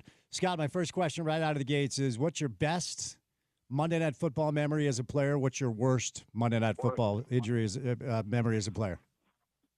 Oh man, that's a great question, and I love Monday Night Football and had some awesome games. We started 0-3 in Detroit. We were playing the world champions 49ers, toasted them. Went to Dallas, playing the reigning world champ Dallas Cowboys, beat them in overtime. Those were some big Monday night games, huge games. So they were so fun. I think the one though that I love the most was the very first one, and it was when I was playing for the Miami Dolphins. It's when Monday Night Football kind of reigned the world. I mean, it was the biggest of big deals to be on Monday Night Football.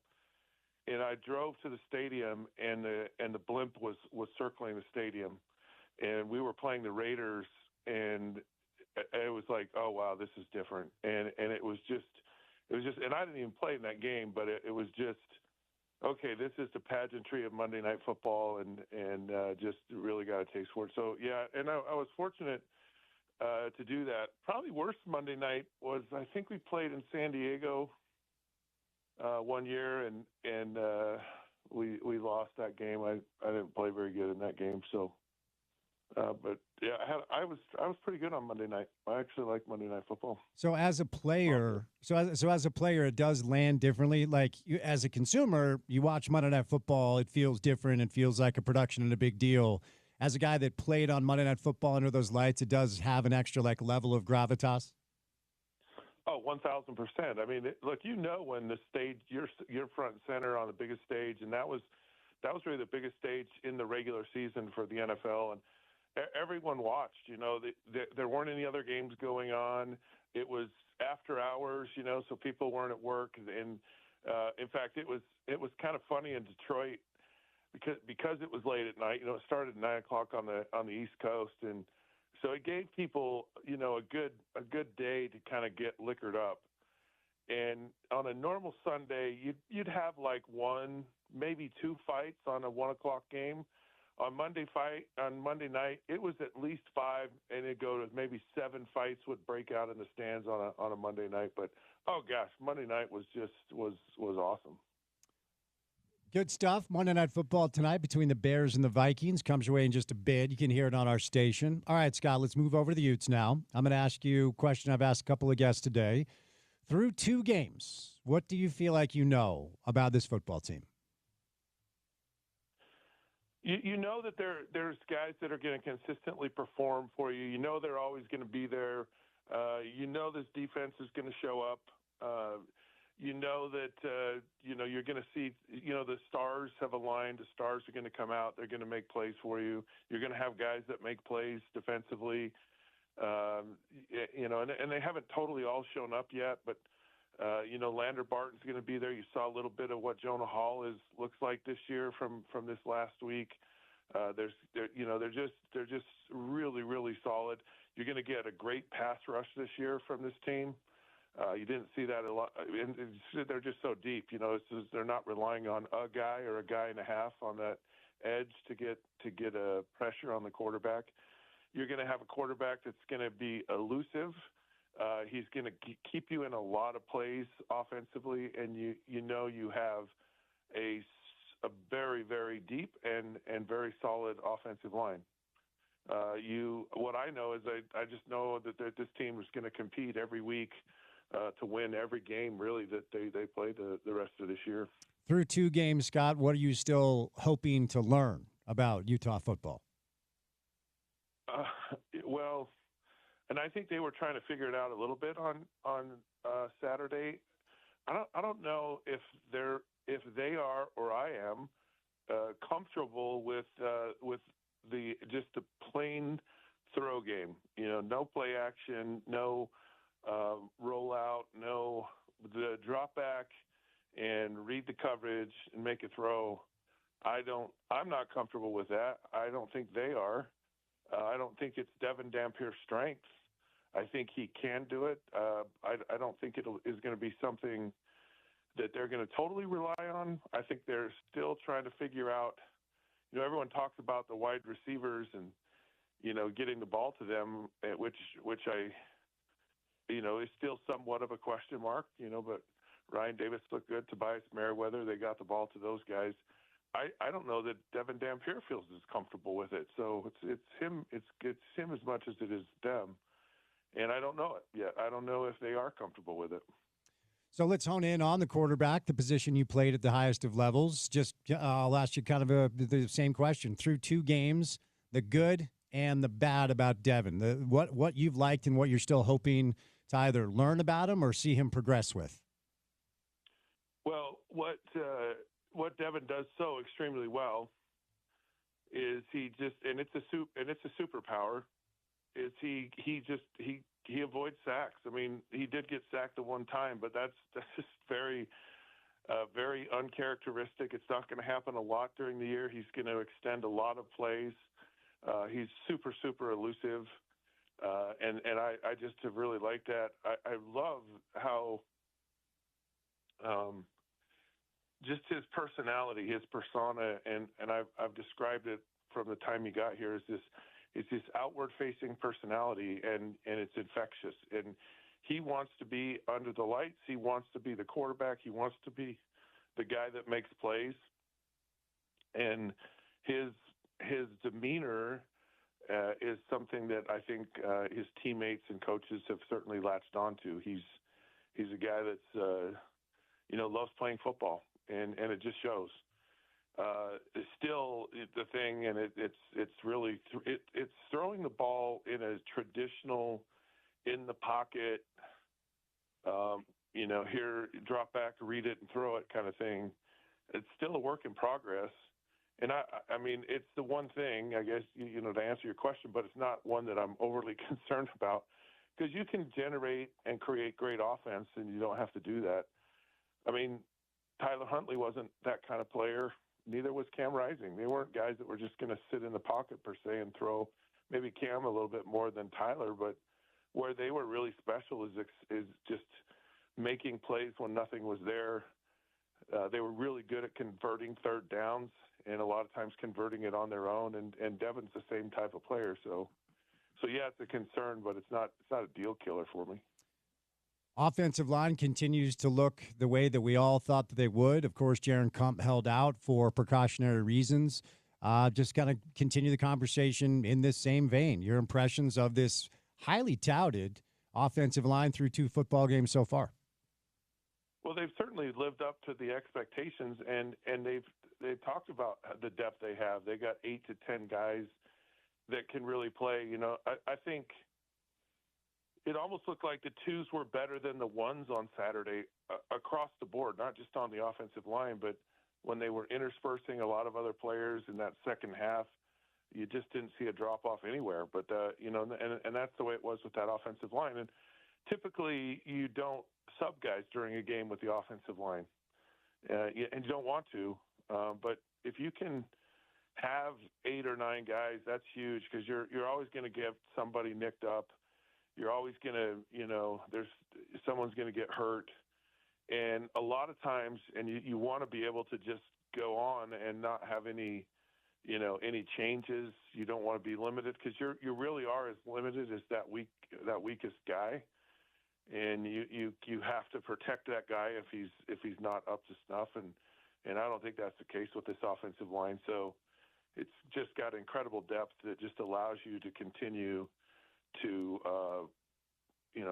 play your same offense and do everything that you want to do. You reference your gentle concern about maybe not enough comfortability with just a classic passing game. Devin Dampier after the game, then Coach Witt this morning. We're going to play Coach's comments in a bit. Talked about some of the mental errors that manifested a little bit versus Cal Poly. I started the show off with this, Scott. I just think human nature, and I want you to talk about this as a former player.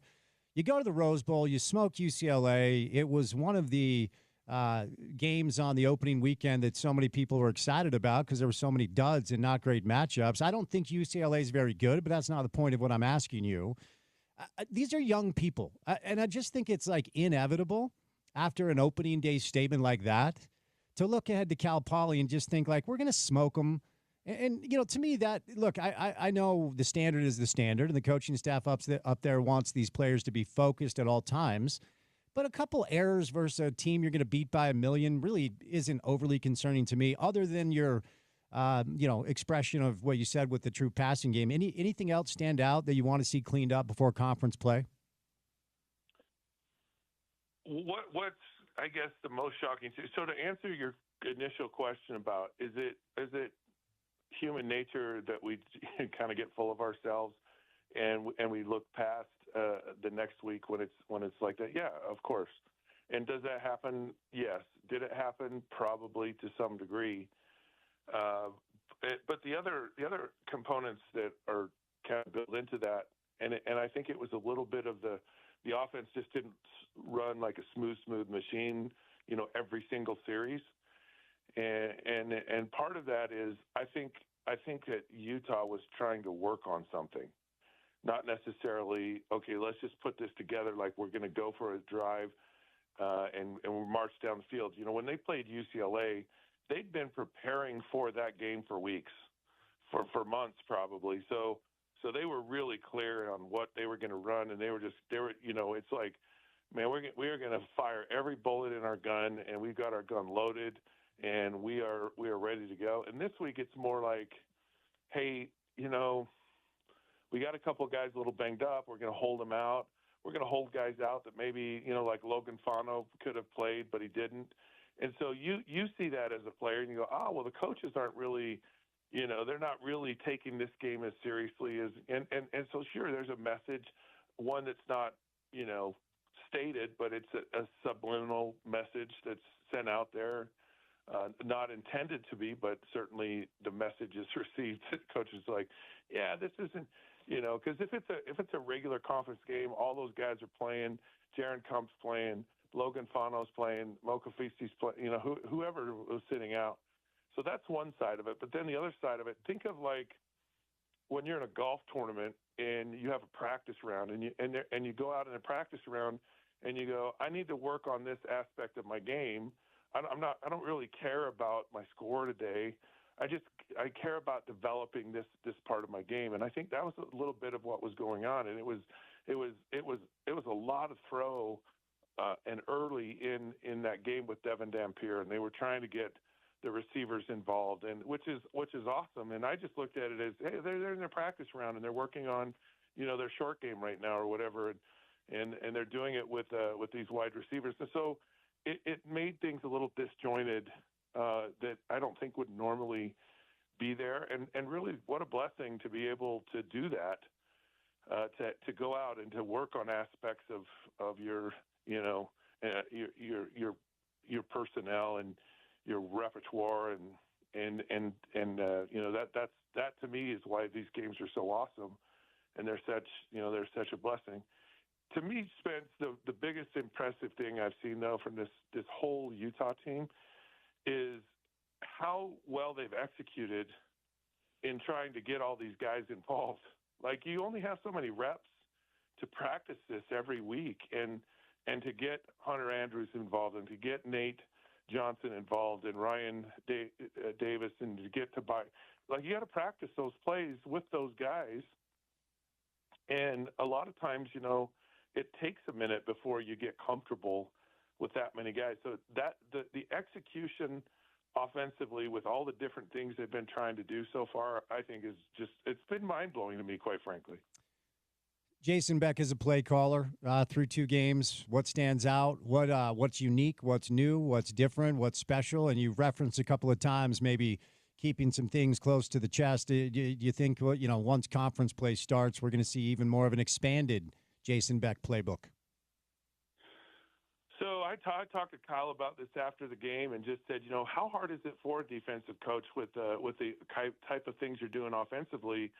And you can't just dial into one player or one, you can't dial into Devin Dampier because Devin Dampier is surrounded by some, talent, and they don't care where they've got it. I mean, they brought guys over from the defense, and Smith Snowden, Jackson Benny, Lander, I mean, those are three very talented guys, and they're none of the offensive guys. And then you throw in some of these other, these other guys offensively. I mean, Wayshawn Parker, he scored 2 touchdowns in the game untouched. And I think he's just I love the running backs, DeCary Parker and both those guys. And so it makes it so hard to dial into one thing. And so what it forces you to do is you kind of have to go vanilla.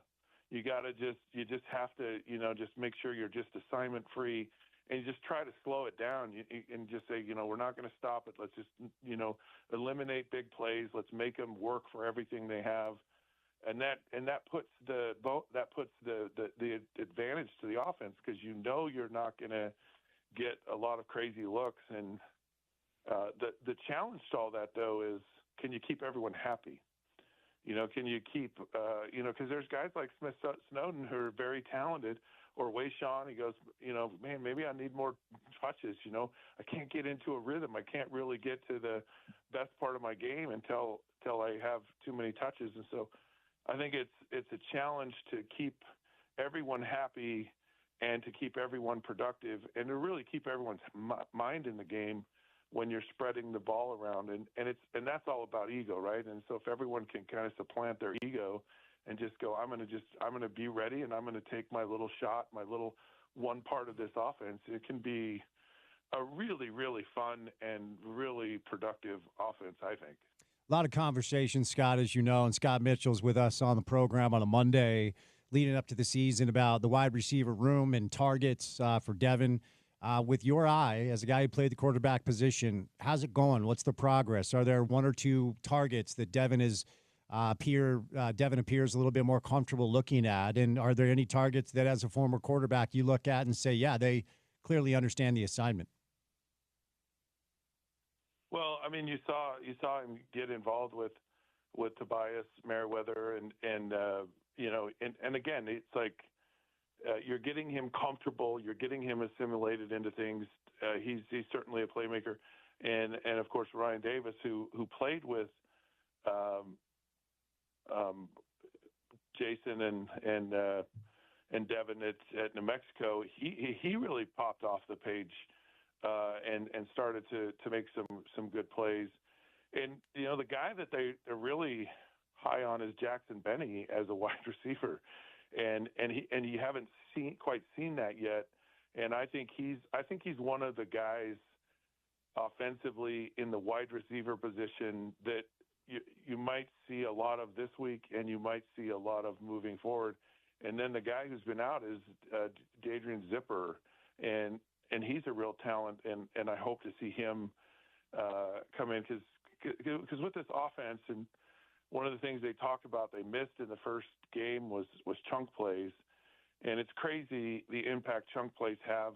If you get one play over 15 yards in a drive, it's almost guaranteed you're going to score. Like that statistic is one of the most telling signs of offensive production or chunk plays in a drive. And they didn't have any in the first game, which is what makes that game so impressive. And they did have some last week.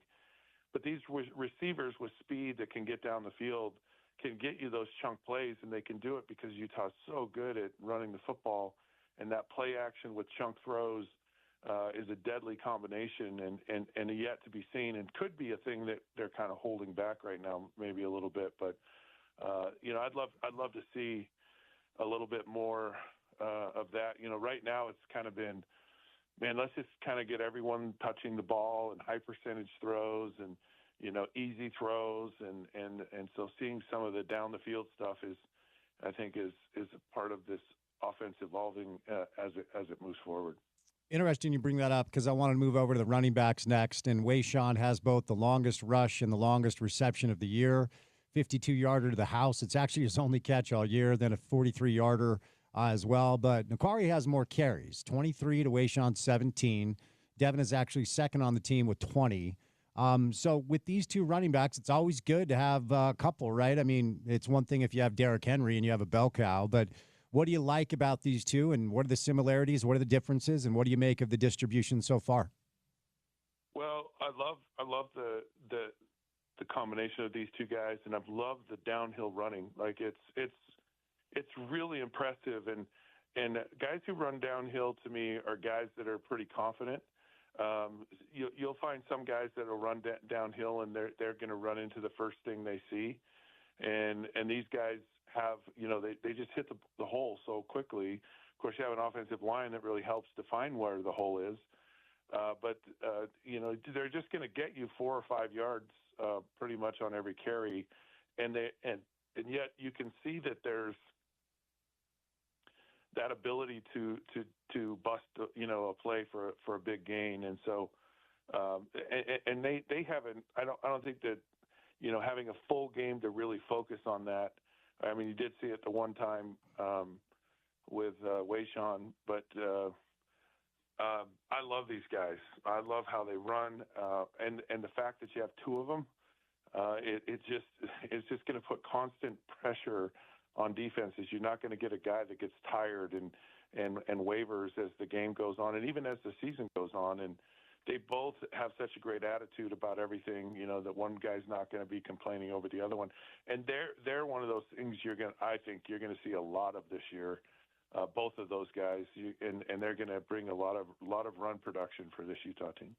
I'm hoping that we don't need to see the backup quarterback other than when the game is over. But so far, when we have seen the backup quarterback, it has been Bert Ficklin and not Isaac Wilson. Coach Witt spoke both post-game and today about the potential of preserving Isaac's red shirt, which I don't even know that matters in this day and age of college football. But what's your understanding of the dynamic right now as far as the QB2 situation? Well, if that's the case, with and that's the reason that they were going with Bird, because I thought it was more of, well, we're going to run the football more now, and I think Bird Ficklin's a better runner than Isaac is, and so that was what I thought was happening. But then you watch him get out there, and he's just running the offense like normal, and running it like a freaking superstar. I mean, man, I liked his arm. In spring and through camp, but to see it show up and very accurate, threw the ball very well. Might have thrown the ball better than Devin. Might be a better pure passer than Devin is, but just doesn't have the experience. To me, what I saw, and I said it when it happened. I said, "This is the future of Utah football right here." I mean, I wouldn't even say that they found a backup. I think they found a new star or a future star in this offense, because he fits it so well, and it was just impressive to see how he handled kind of every situation he was in. But that kid's talented. I don't know this for sure, but I think there's probably meat on this bone. During your illustrious career at the University of Utah, did you ever make the trip to Laramie, Wyoming? Okay, Spence. I've been trying to figure out how I can miss this game. I've never had a good day in Laramie, Wyoming, and that includes when I wasn't playing football. I've actually been through Laramie several times driving, and I kid you not, every single time, blizzard almost shutting down I-80 when I've driven through Laramie, Wyoming. I spent a month there one night in a hotel. And just not really great memories of Laramie. I just shake my head. I've shook my head for years. I think we had the COVID year. Maybe this game got canceled at one time, and I was like, cancel it, never bring it back again. That being said, I think it's a great test for Utah, because it's a very hostile place. It's a tough road environment. It's a good opponent you're facing. It will be a good last tune-up to get you ready for conference play, and it's not that far away, So it's an easy road trip from wear and tear on a team traveling. But so if the team's going to show up, and they got to show up and show out, then I do as well. They love, I'm not a fan of Laramie, Wyoming. None of it excites me, but we're gonna go get her done. I appreciate the enthusiasm. Before I set you loose, what should we hope Saturday looks like? I know you say quality opponent. Scott, but Utah's a 25-point favorite. So I want to hear from you what we think Saturday should look like if you're a Utah football fan, and then attendant to the question. According to the numbers, none of these three teams that Utah will play in non-con are very good. That's just what the data says. I'm not trying to be disrespectful. Any concern that maybe this non-con slate does not prepare the group for conference play when Tech comes into town? It's always a concern. None of the teams will be like Texas Tech, that they're gonna just come at you throwing the football, and it's gonna be wide open. I mean, this last week, I thought Cal Poly actually gave an effort, and they even threw the ball down the field and took some shots, and they were successful on some of them, and so these defensive backs, maybe haven't seen that in game situations. I hope to see more of that this week. I remember a few years ago, Utah played an absolute cupcake non-conference schedule. First game of the year was at USC, and those wide receivers at USC just ran the Utes out of the building, and they hadn't seen talent like that. And USC's playing a freshman quarterback, their third string guy, and it was an ugly day for Utah. And I think a lot of it was because of not being prepared for the speed of the competition. And so, although this is probably, Wyoming's not on par per se with Texas Tech, it is an improvement over last week. And so, and it's a tough environment. So you got to go and battle. And for me, it's about this week. It's all about that kind of the dress rehearsal. So almost putting it all together and just starting some momentum that you can build on moving into the next week, because the game's at 10 o'clock in the morning the next week. So, you really got to be ready, and you got to be firing on all cylinders when you step into that game. And part of that is just still building that confidence with this team, that getting that game confidence and the momentum that they've really built. And that to me, it's about momentum building to prepare for the regular season. All right, Scott, thank you, my friend. Appreciate it. Good insight there. Have a good week, and we'll chat soon, bud. You got it. Take care, Spence. All right, Scott Mitchell, former Utah quarterback, dropping some good analysis on Utah's 2-0 start. And not a big fan of Laramie, apparently. I know Porter was offended there. But Utah will take on Wyoming coming up on Saturday. It is a 6 o'clock kick. Want to remind you that our pregame coverage will begin at 2 o'clock on Saturday here on the radio station. Porter will have you taken care of there. And then Bill, Scott, and Sly will have the call for you as Utah's a healthy 25-point favorite over Wyoming. And then it gets real. Texas Tech rolls into town, and Fox Big Noon Kickoff will be here. It's a 10 a.m. kick. We will effort Gus Johnson and Joel Klatt on the program either this week or next before conference play gets going. So it's about to get real, but the start for Utah fans probably couldn't be much better, as they are 2-0. All right, before we catch a break, don't forget we'll let you hear from Coach Wick coming up on the other side. But week one of the NFL is about to wrap up. Got 3 weeks of college football. And if you don't have all the games that you're looking for, there is a platform that has them. And if you're a sports fan and you don't have Dish, I can just promise you you're doing it wrong. Save money on internet solutions as well with our friends at the Dish Professionals by dialing 801-424-DISH. What's going on, Ryan? Great opportunity right now. With this offer with Dish, it's going to save you money. DirecTV just announced another price increase. Everything's going to go up about $11 a month. I know cable's about a month and a half away. So here's your deal: is if you want to continue to go and pay more, or you just want to save yourself $1,000 or $2,000, it's just this easy. Pick up the phone and call us. We've got the best promotion I've ever seen in my 23 years as a retailer. Call us up, and you're going to get 2 years worth of credits. The price is guaranteed not to change for 2 years. We're going to give you Dish's top package free for 3 months, plus movie channels. How about the multi-sports pack, which includes the NFL Red Zone? Remember the Hopper. It automatically records your games for you, and it automatically records the local channels. So, like, for instance, Sunday Night Football, that's just on your DVR if you're a Dish customer, and you can watch it at your leisure. Call us up, upgrade, take advantage also of the internet solutions. I've got 7 plus internet providers in the Salt Lake Valley, and I have a solution no matter what. If you call me up, I'll have at least one option. But a lot of times right now it's 3 or 4, and are a lot cheaper, super fast. Even if you have fiber, you could actually pay a different provider, use the same fiber, and just spend 20, 30 bucks a month less. It's just that easy. But you got to call us. Call us up, lower your bill. Don't deal with these price increases anymore. Call 801-424-DISH. I'll throw in dinner at JCW's if you call now. It's 801-424-DISH. All right, there he is, Ryan from the Dish Professionals, coming up on the other side. If you didn't have a chance to catch it earlier today, Coach Witt addressed the media for his weekly presser. We're going to bring that to you. And then moving to the 5 o'clock hour of the program, don't forget, we are about, less than 2 hours, about 1 hour and 45 minutes from Monday Night Football. We'll say goodnight at 6, then send you over to the coverage for the Bears and the Vikings to wrap up week 1 of the NFL. So keep it right here on a Monday edition of The Drive, and it's good to have you along for the ride on ESPN 700.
5 o'clock hour isn't quite here. It's almost here.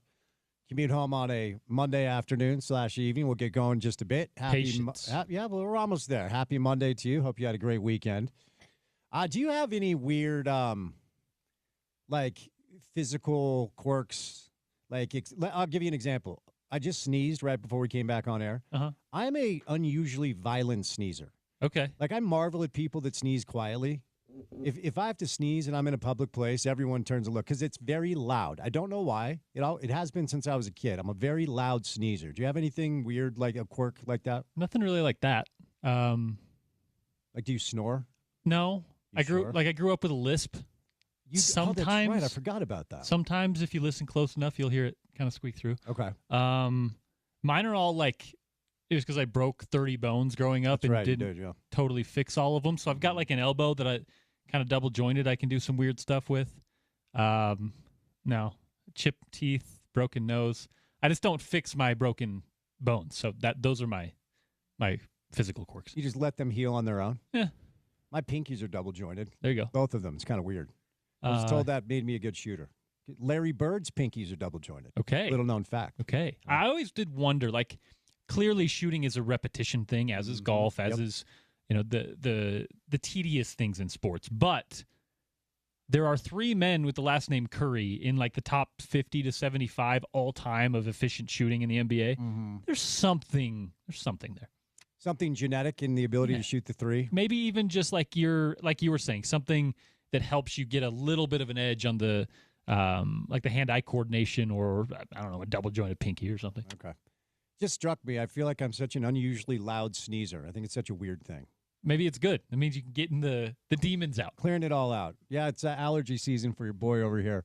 All right, we'll get into the 5 o'clock hour of the program. Don't forget, Monday Night Football tonight concludes week 1 of the NFL. It is the Vikings and the Bears in Chicago. Potential inclement weather there. So stay tuned for that. But as we do every Monday during the college football season, in case you missed it, here's the head coach of Utah football, Coach Witt. But more clean than others. I don't think we hit a rhythm and a groove on offense as well as we did the week before. That was evidenced by punting. Well, we punt 4 times, I think, in this past game, where last week we punted once. However, another game of 0 turnovers, which is great. Defense, better tackle. We only missed 4 tackles the entire game, and so that was a step forward in that regard. A few more penalties than we had the week before, so that was something not as clean as well. But overall, we took care of business, came out of the game fairly healthy, and it's now on to Wyoming. Road trip up in Laramie. No stranger to our coaching staff, the place, but I don't know.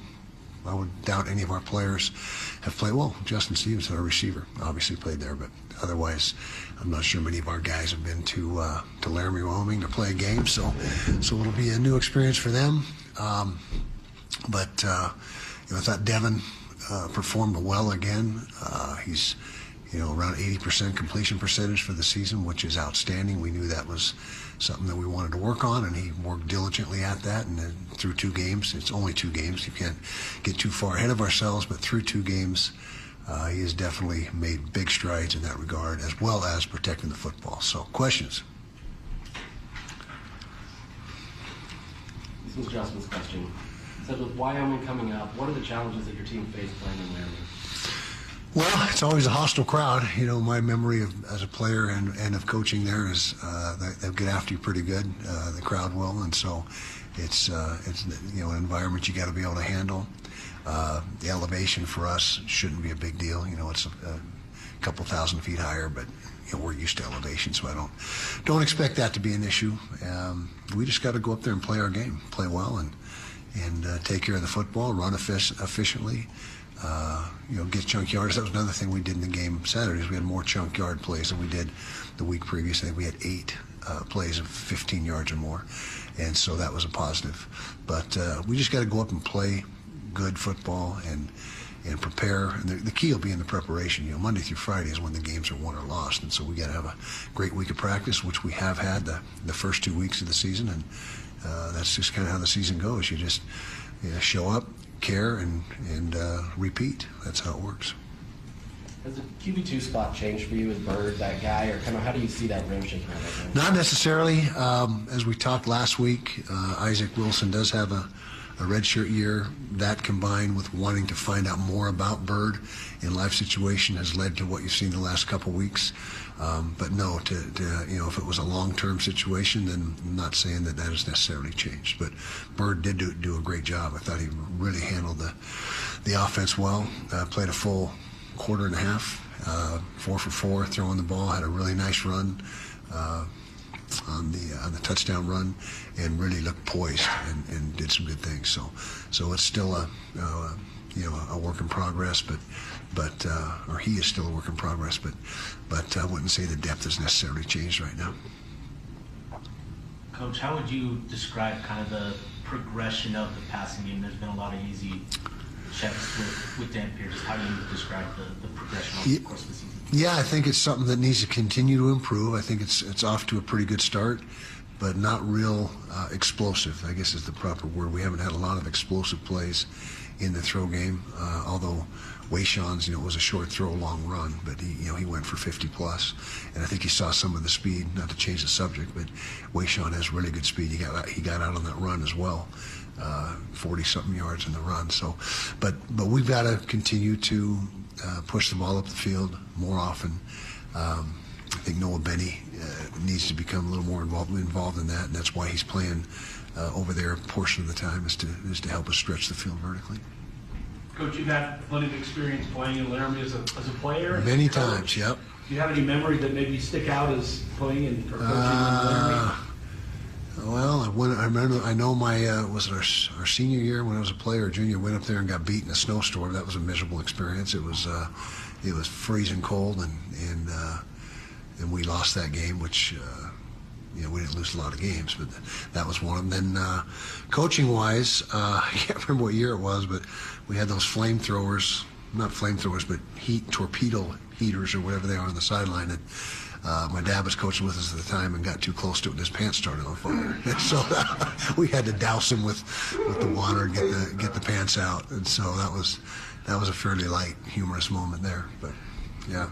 Just kind of following up on that, I mean, they don't get a lot of Big 12 teams coming there. BYU went there last year, but this is if they can beat you or give you a good game, this is kind of their season. How do you treat their emotional level's going to be at all-time high? Yeah, well, we got to understand that as a team, and we got to we thought we did a good job preparing last week, knowing that Cal Poly was essentially everything to gain, nothing to lose against us, and anytime you take anyone for granted or don't understand the dynamics of the game, then bad things can happen. But our guys are smart guys. They understand exactly what you just said, and we've got to, like I said, prepare with the same intention and the same efficiency and the same work ethic that we have any other game. So it's got to be the case. And then traditionally, you've had a lot of bell cow backs. One of them was on the sideline the other day, Zach Moss. What are the advantages of having this 1-2 punch? And Wayshawn was saying they don't have a nickname yet. Do you have anything for them? I don't have a nickname, but I can tell you that we have had by committee in the past in certain years, and other years, as you mentioned, the lead guy. And really the bottom line is the overall output, and we've rushed for nearly 300 yards both games. And so we're getting what we need right now. And it was good to see, as you mentioned, that Devin did a good job breaking out some runs and avoiding hits. Did a much better job this week of staying out of harm's way than last week, and so that's big to get what we get from him, but yet keep him upright. And so and it's not just the two running backs. Hunter Andrews gives us some rushing yards. Smith Snowden gives us some rushing yards. Nate Johnson gave us rushing yards. So it's more than just the two guys, but as long as they're 1 and 1A, we'll continue with it. If one of them separates themselves, then we'll go that direction. After watching the tape, what do you think you need to clean up in terms of coverage heading into conference play? Too many turning guys loose up the field, and that's due to poor eyes. Eyes, typically you get young defenders, and I consider Jackson Benny a young defender because he hasn't played much game time experience in the defensive secondary, and his eyes got bad on occasion. And that's really the key. The key is disciplined eyes, and particularly in man coverage, because we're a heavy man coverage team. And as soon as you start getting nosy and looking in the backfield, you're going to lose your guy and get separation. And that was the case on just about every route that we turned loose, is because of bad eyes. You had a couple of people sub out on the offensive line last week. How would you assess, Alex Harrison and the other guys that maybe stepped in while some guys sat out last week? I thought they did a good job. I thought Alex, first of all, you start with his snaps because he's the center. That's where it all starts. We had clean snaps for the most part in the entire game. Keith Olson is a guy that played a lot in the UCLA game, not necessarily at a guard position, but in what the Rhino or the Gorilla packages that we have. And so I thought they stepped in when pressed into full-time duty and did a nice job. Going back to Dampier and his progressions, last year obviously he had that touchdown interception ratio that was the same. Was there any coaching to kind of help him limit that? And because it seemed like there was a few plays on Saturday where he kind of hesitated, didn't hit his guy. Or is that kind of part of that equation, or is it just him developing into who he needs to be? I think the latter, and I think that he went from his sophomore year to his junior year, and typically you see, from year to year, particularly when you're a full-time starter, you get better. And Coach Beck has helped him get better this year, and Devin's made a concerted effort to turn those weaknesses that were there last year into strengths, and so I think it's just a natural progression of a quarterback getting better. Coach, how would you assess the defensive line, particularly the young freshman tackles so far? Really good. Pupu Cephalona did a really nice job last week. He got about 15, 20 snaps, made a couple plays. Carson Kafusi the same, but really impressed so far through 2 games with our guys that are playing full-time. Jonah Lea'ea and Aliki Vimahi. Those guys have done an excellent job clogging up the middle as well as the ends. I mean, the whole front 7 has been really good. We allowed 80-something yards last week and 65 yards the other day. So both games, really strong rush defense, which, again, I say it all the time. That's where our defense starts. That's what it's predicated upon, is telling the other team you're not going to run the football, at least not effectively. You want to get the receivers more involved. Ryan had 6 catches, Tobias had 3. Were you happy with how they were more involved? It was a step in the right direction. I still think, we weren't done. No, I was telling that I got one more. Double question. Okay, I think that we took a step forward in that regard. Still need more production. J.J. Buchanan was really under the weather in that game and not himself. When he gets back, hopefully this week, and is himself, that gives us another weapon. And like I mentioned, Jackson Benny has got to become more featured to get that where it needs to be. And then is the pizza going to be a regular thing now? Pizza's a regular thing, right, Elena? Every week. Every week. So, any particular requests, get with Elena. We'd even add wings, maybe. Be kind of messy, but yeah, we appreciate it. You bet. Yeah.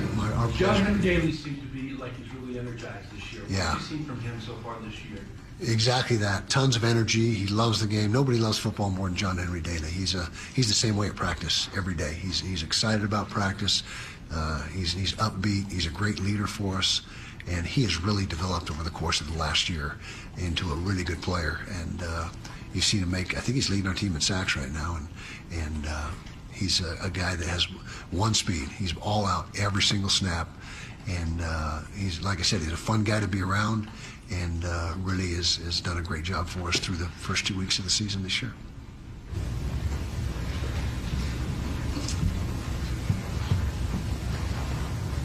John Hall had a big game on Saturday. How have you seen him take the necessary strides to, be that impact player from, this time last year to now? He's doing exactly what we hoped he would do when we made the move from safety. As you recall, he was a safety when he first got here. Kept getting bigger and bigger, but that didn't surprise us because we knew he had the frame. And when we recruited him, that was in the back of our mind was, hey, this guy can slide forward and become a really athletic linebacker. He's done exactly that. He's exactly where he needs to be physically. He's 230 pounds. He runs really well. And he's becoming more and more comfortable as the weeks go by as a linebacker, and he's got good instincts to begin with. He has really good football instincts, but he's done a really good job transitioning to that position. Coach Colton Swan has done a great job of developing him. And you're right, he was our impact player. He was the player of the week for us in-house last week against Cal Poly, and that was a heck of a play he made. You know, he matched the hand and tipped the ball and kept it alive and intercepted, almost scored with it. But and then he did a lot of really good things in addition to that. You know, he's his run fits, his pass drops. He's becoming a fine linebacker. He's got a bright future. Coach, with the way that recruiting has changed, with the emphasis now being on the summer recruiting months, what is it like in season now compared to what it was a few years ago? Good question. It's a lot less visits. In fact, we have 0 visits scheduled as of this point in time. I'm sure we'll come up with a few during the in-season, but as of now, we have nothing scheduled, and we had 50, 60 visits in the summertime, and so it has done a complete transition, and everybody, not everybody, but 98% of the guys are going on the summer visits and making their decision early.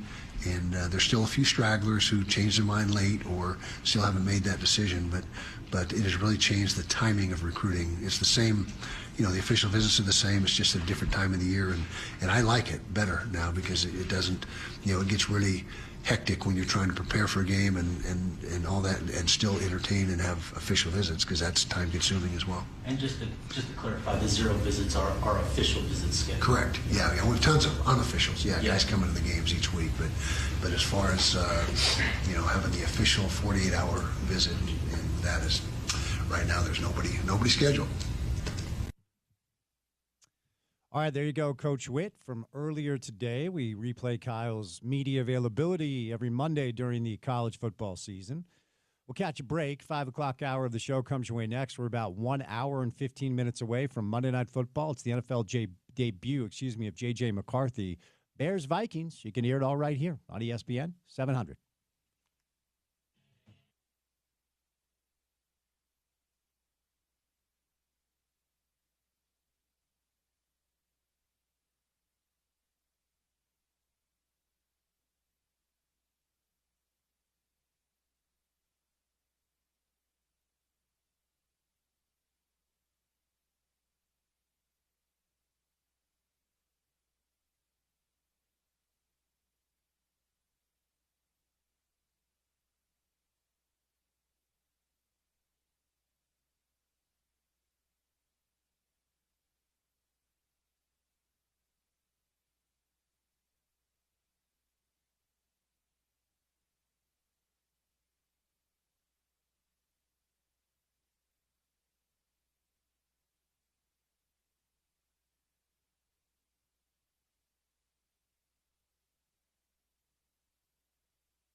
All right, what's going on? Drive at 5 time, Monday afternoon style, about 10 minutes past the hour of 5 o'clock. Happy Monday to you. Your commute home on a Monday afternoon starts right now. It's always good to get Monday in the rearview mirror. Hope you had a great weekend. You certainly did if you're a fan of a couple of our local college football teams, University of Utah, Curb Stomps, Cal Poly. Over the weekend, it was a anxiety-free Saturday afternoon, 63-9. Utah now 2-0. AP poll was released yesterday. The Utes move up to number 20 in the country. And coming up on Saturday, Utah will be in Laramie, Wyoming for the Porter Larson Bowl. They're a 25-point favorite over the Wyoming Cowboys. Porter will be there. I will not. I am staying in Salt Lake because, BYU moves to 2-0. Stanford did not provide much pushback at all.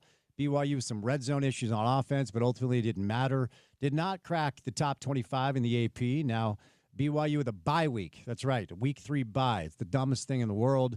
BYU will finish their non-con slate against East Carolina, and then it's on to conference play. Monday Night Football comes your way in about an hour from right now between the Vikings and the Bears. It is the NFL debut of J.J. McCarthy, who did not play during his rookie season because of injury.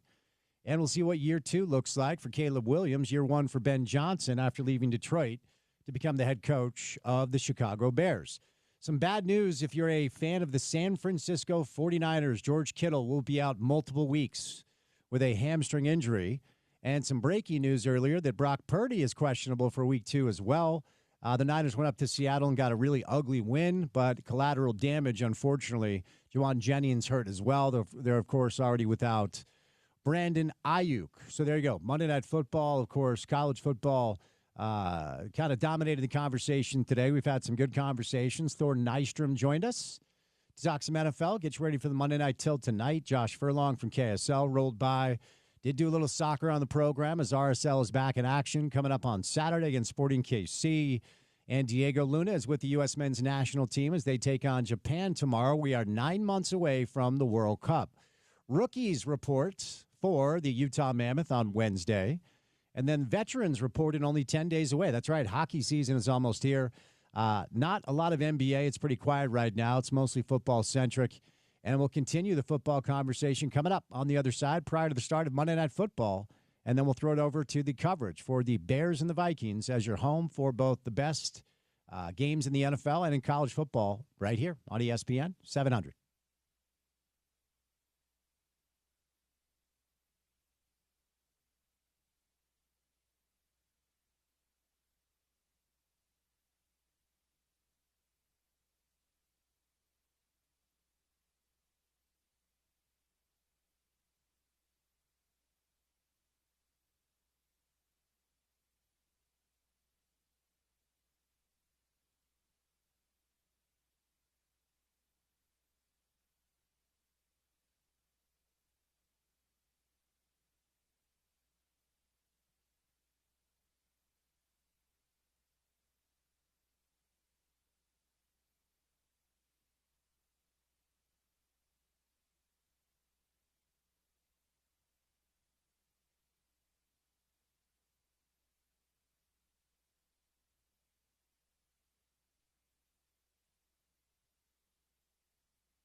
All right, Monday Night Football, the first Monday Night Football broadcast of the year, comes your way on the other side of a quick break. It will be the NFL debut of J.J. McCarthy and the head coaching debut of Ben Johnson as the Bears and the Vikings do battle at Soldier Field. Potential for some inclement weather. Thor Nystrom joined us earlier today, said he's hearing the field conditions aren't great, but hey, it's Monday Night Football. You can't ask for much more than that to culminate what was an awesome first weekend of pro football. Before we say goodnight, I want to tell you about my friends at Advanced Window Products, where you can get $2,500 off when you buy 10 windows or more. Our guy, Nate Orchard, Jake Weber, they were in studio last week. Bottom line, call today. Save $2,500 when you buy 10 windows or more. Don't have to take advantage of the deal today, but just get on the schedule and lock in that savings before the weather gets cold. New windows mean a more comfortable home. Give them a call at 801-850-9100. 801-850-9100, 801-850-9100, or visit advancedwindows.com. You juiced for a little Monday Night Football action? I know you're not a fantasy football guy, but final game of the Pro Football Week 1 slate? Yeah, a little divisional rivalry action for us as well. I don't know that this is going to be all that entertaining of a matchup, but it might be one of those football games that just gets a little messy, a little weird. A couple young quarterbacks, maybe some turnovers. As our guest mentioned earlier, the field conditions might get a little sloppy. So I think it should be a interesting Monday Night Football game, whether it's a good one or not. Moneyline minus 120. The Vikings are a slight favorite, even though they're on the road.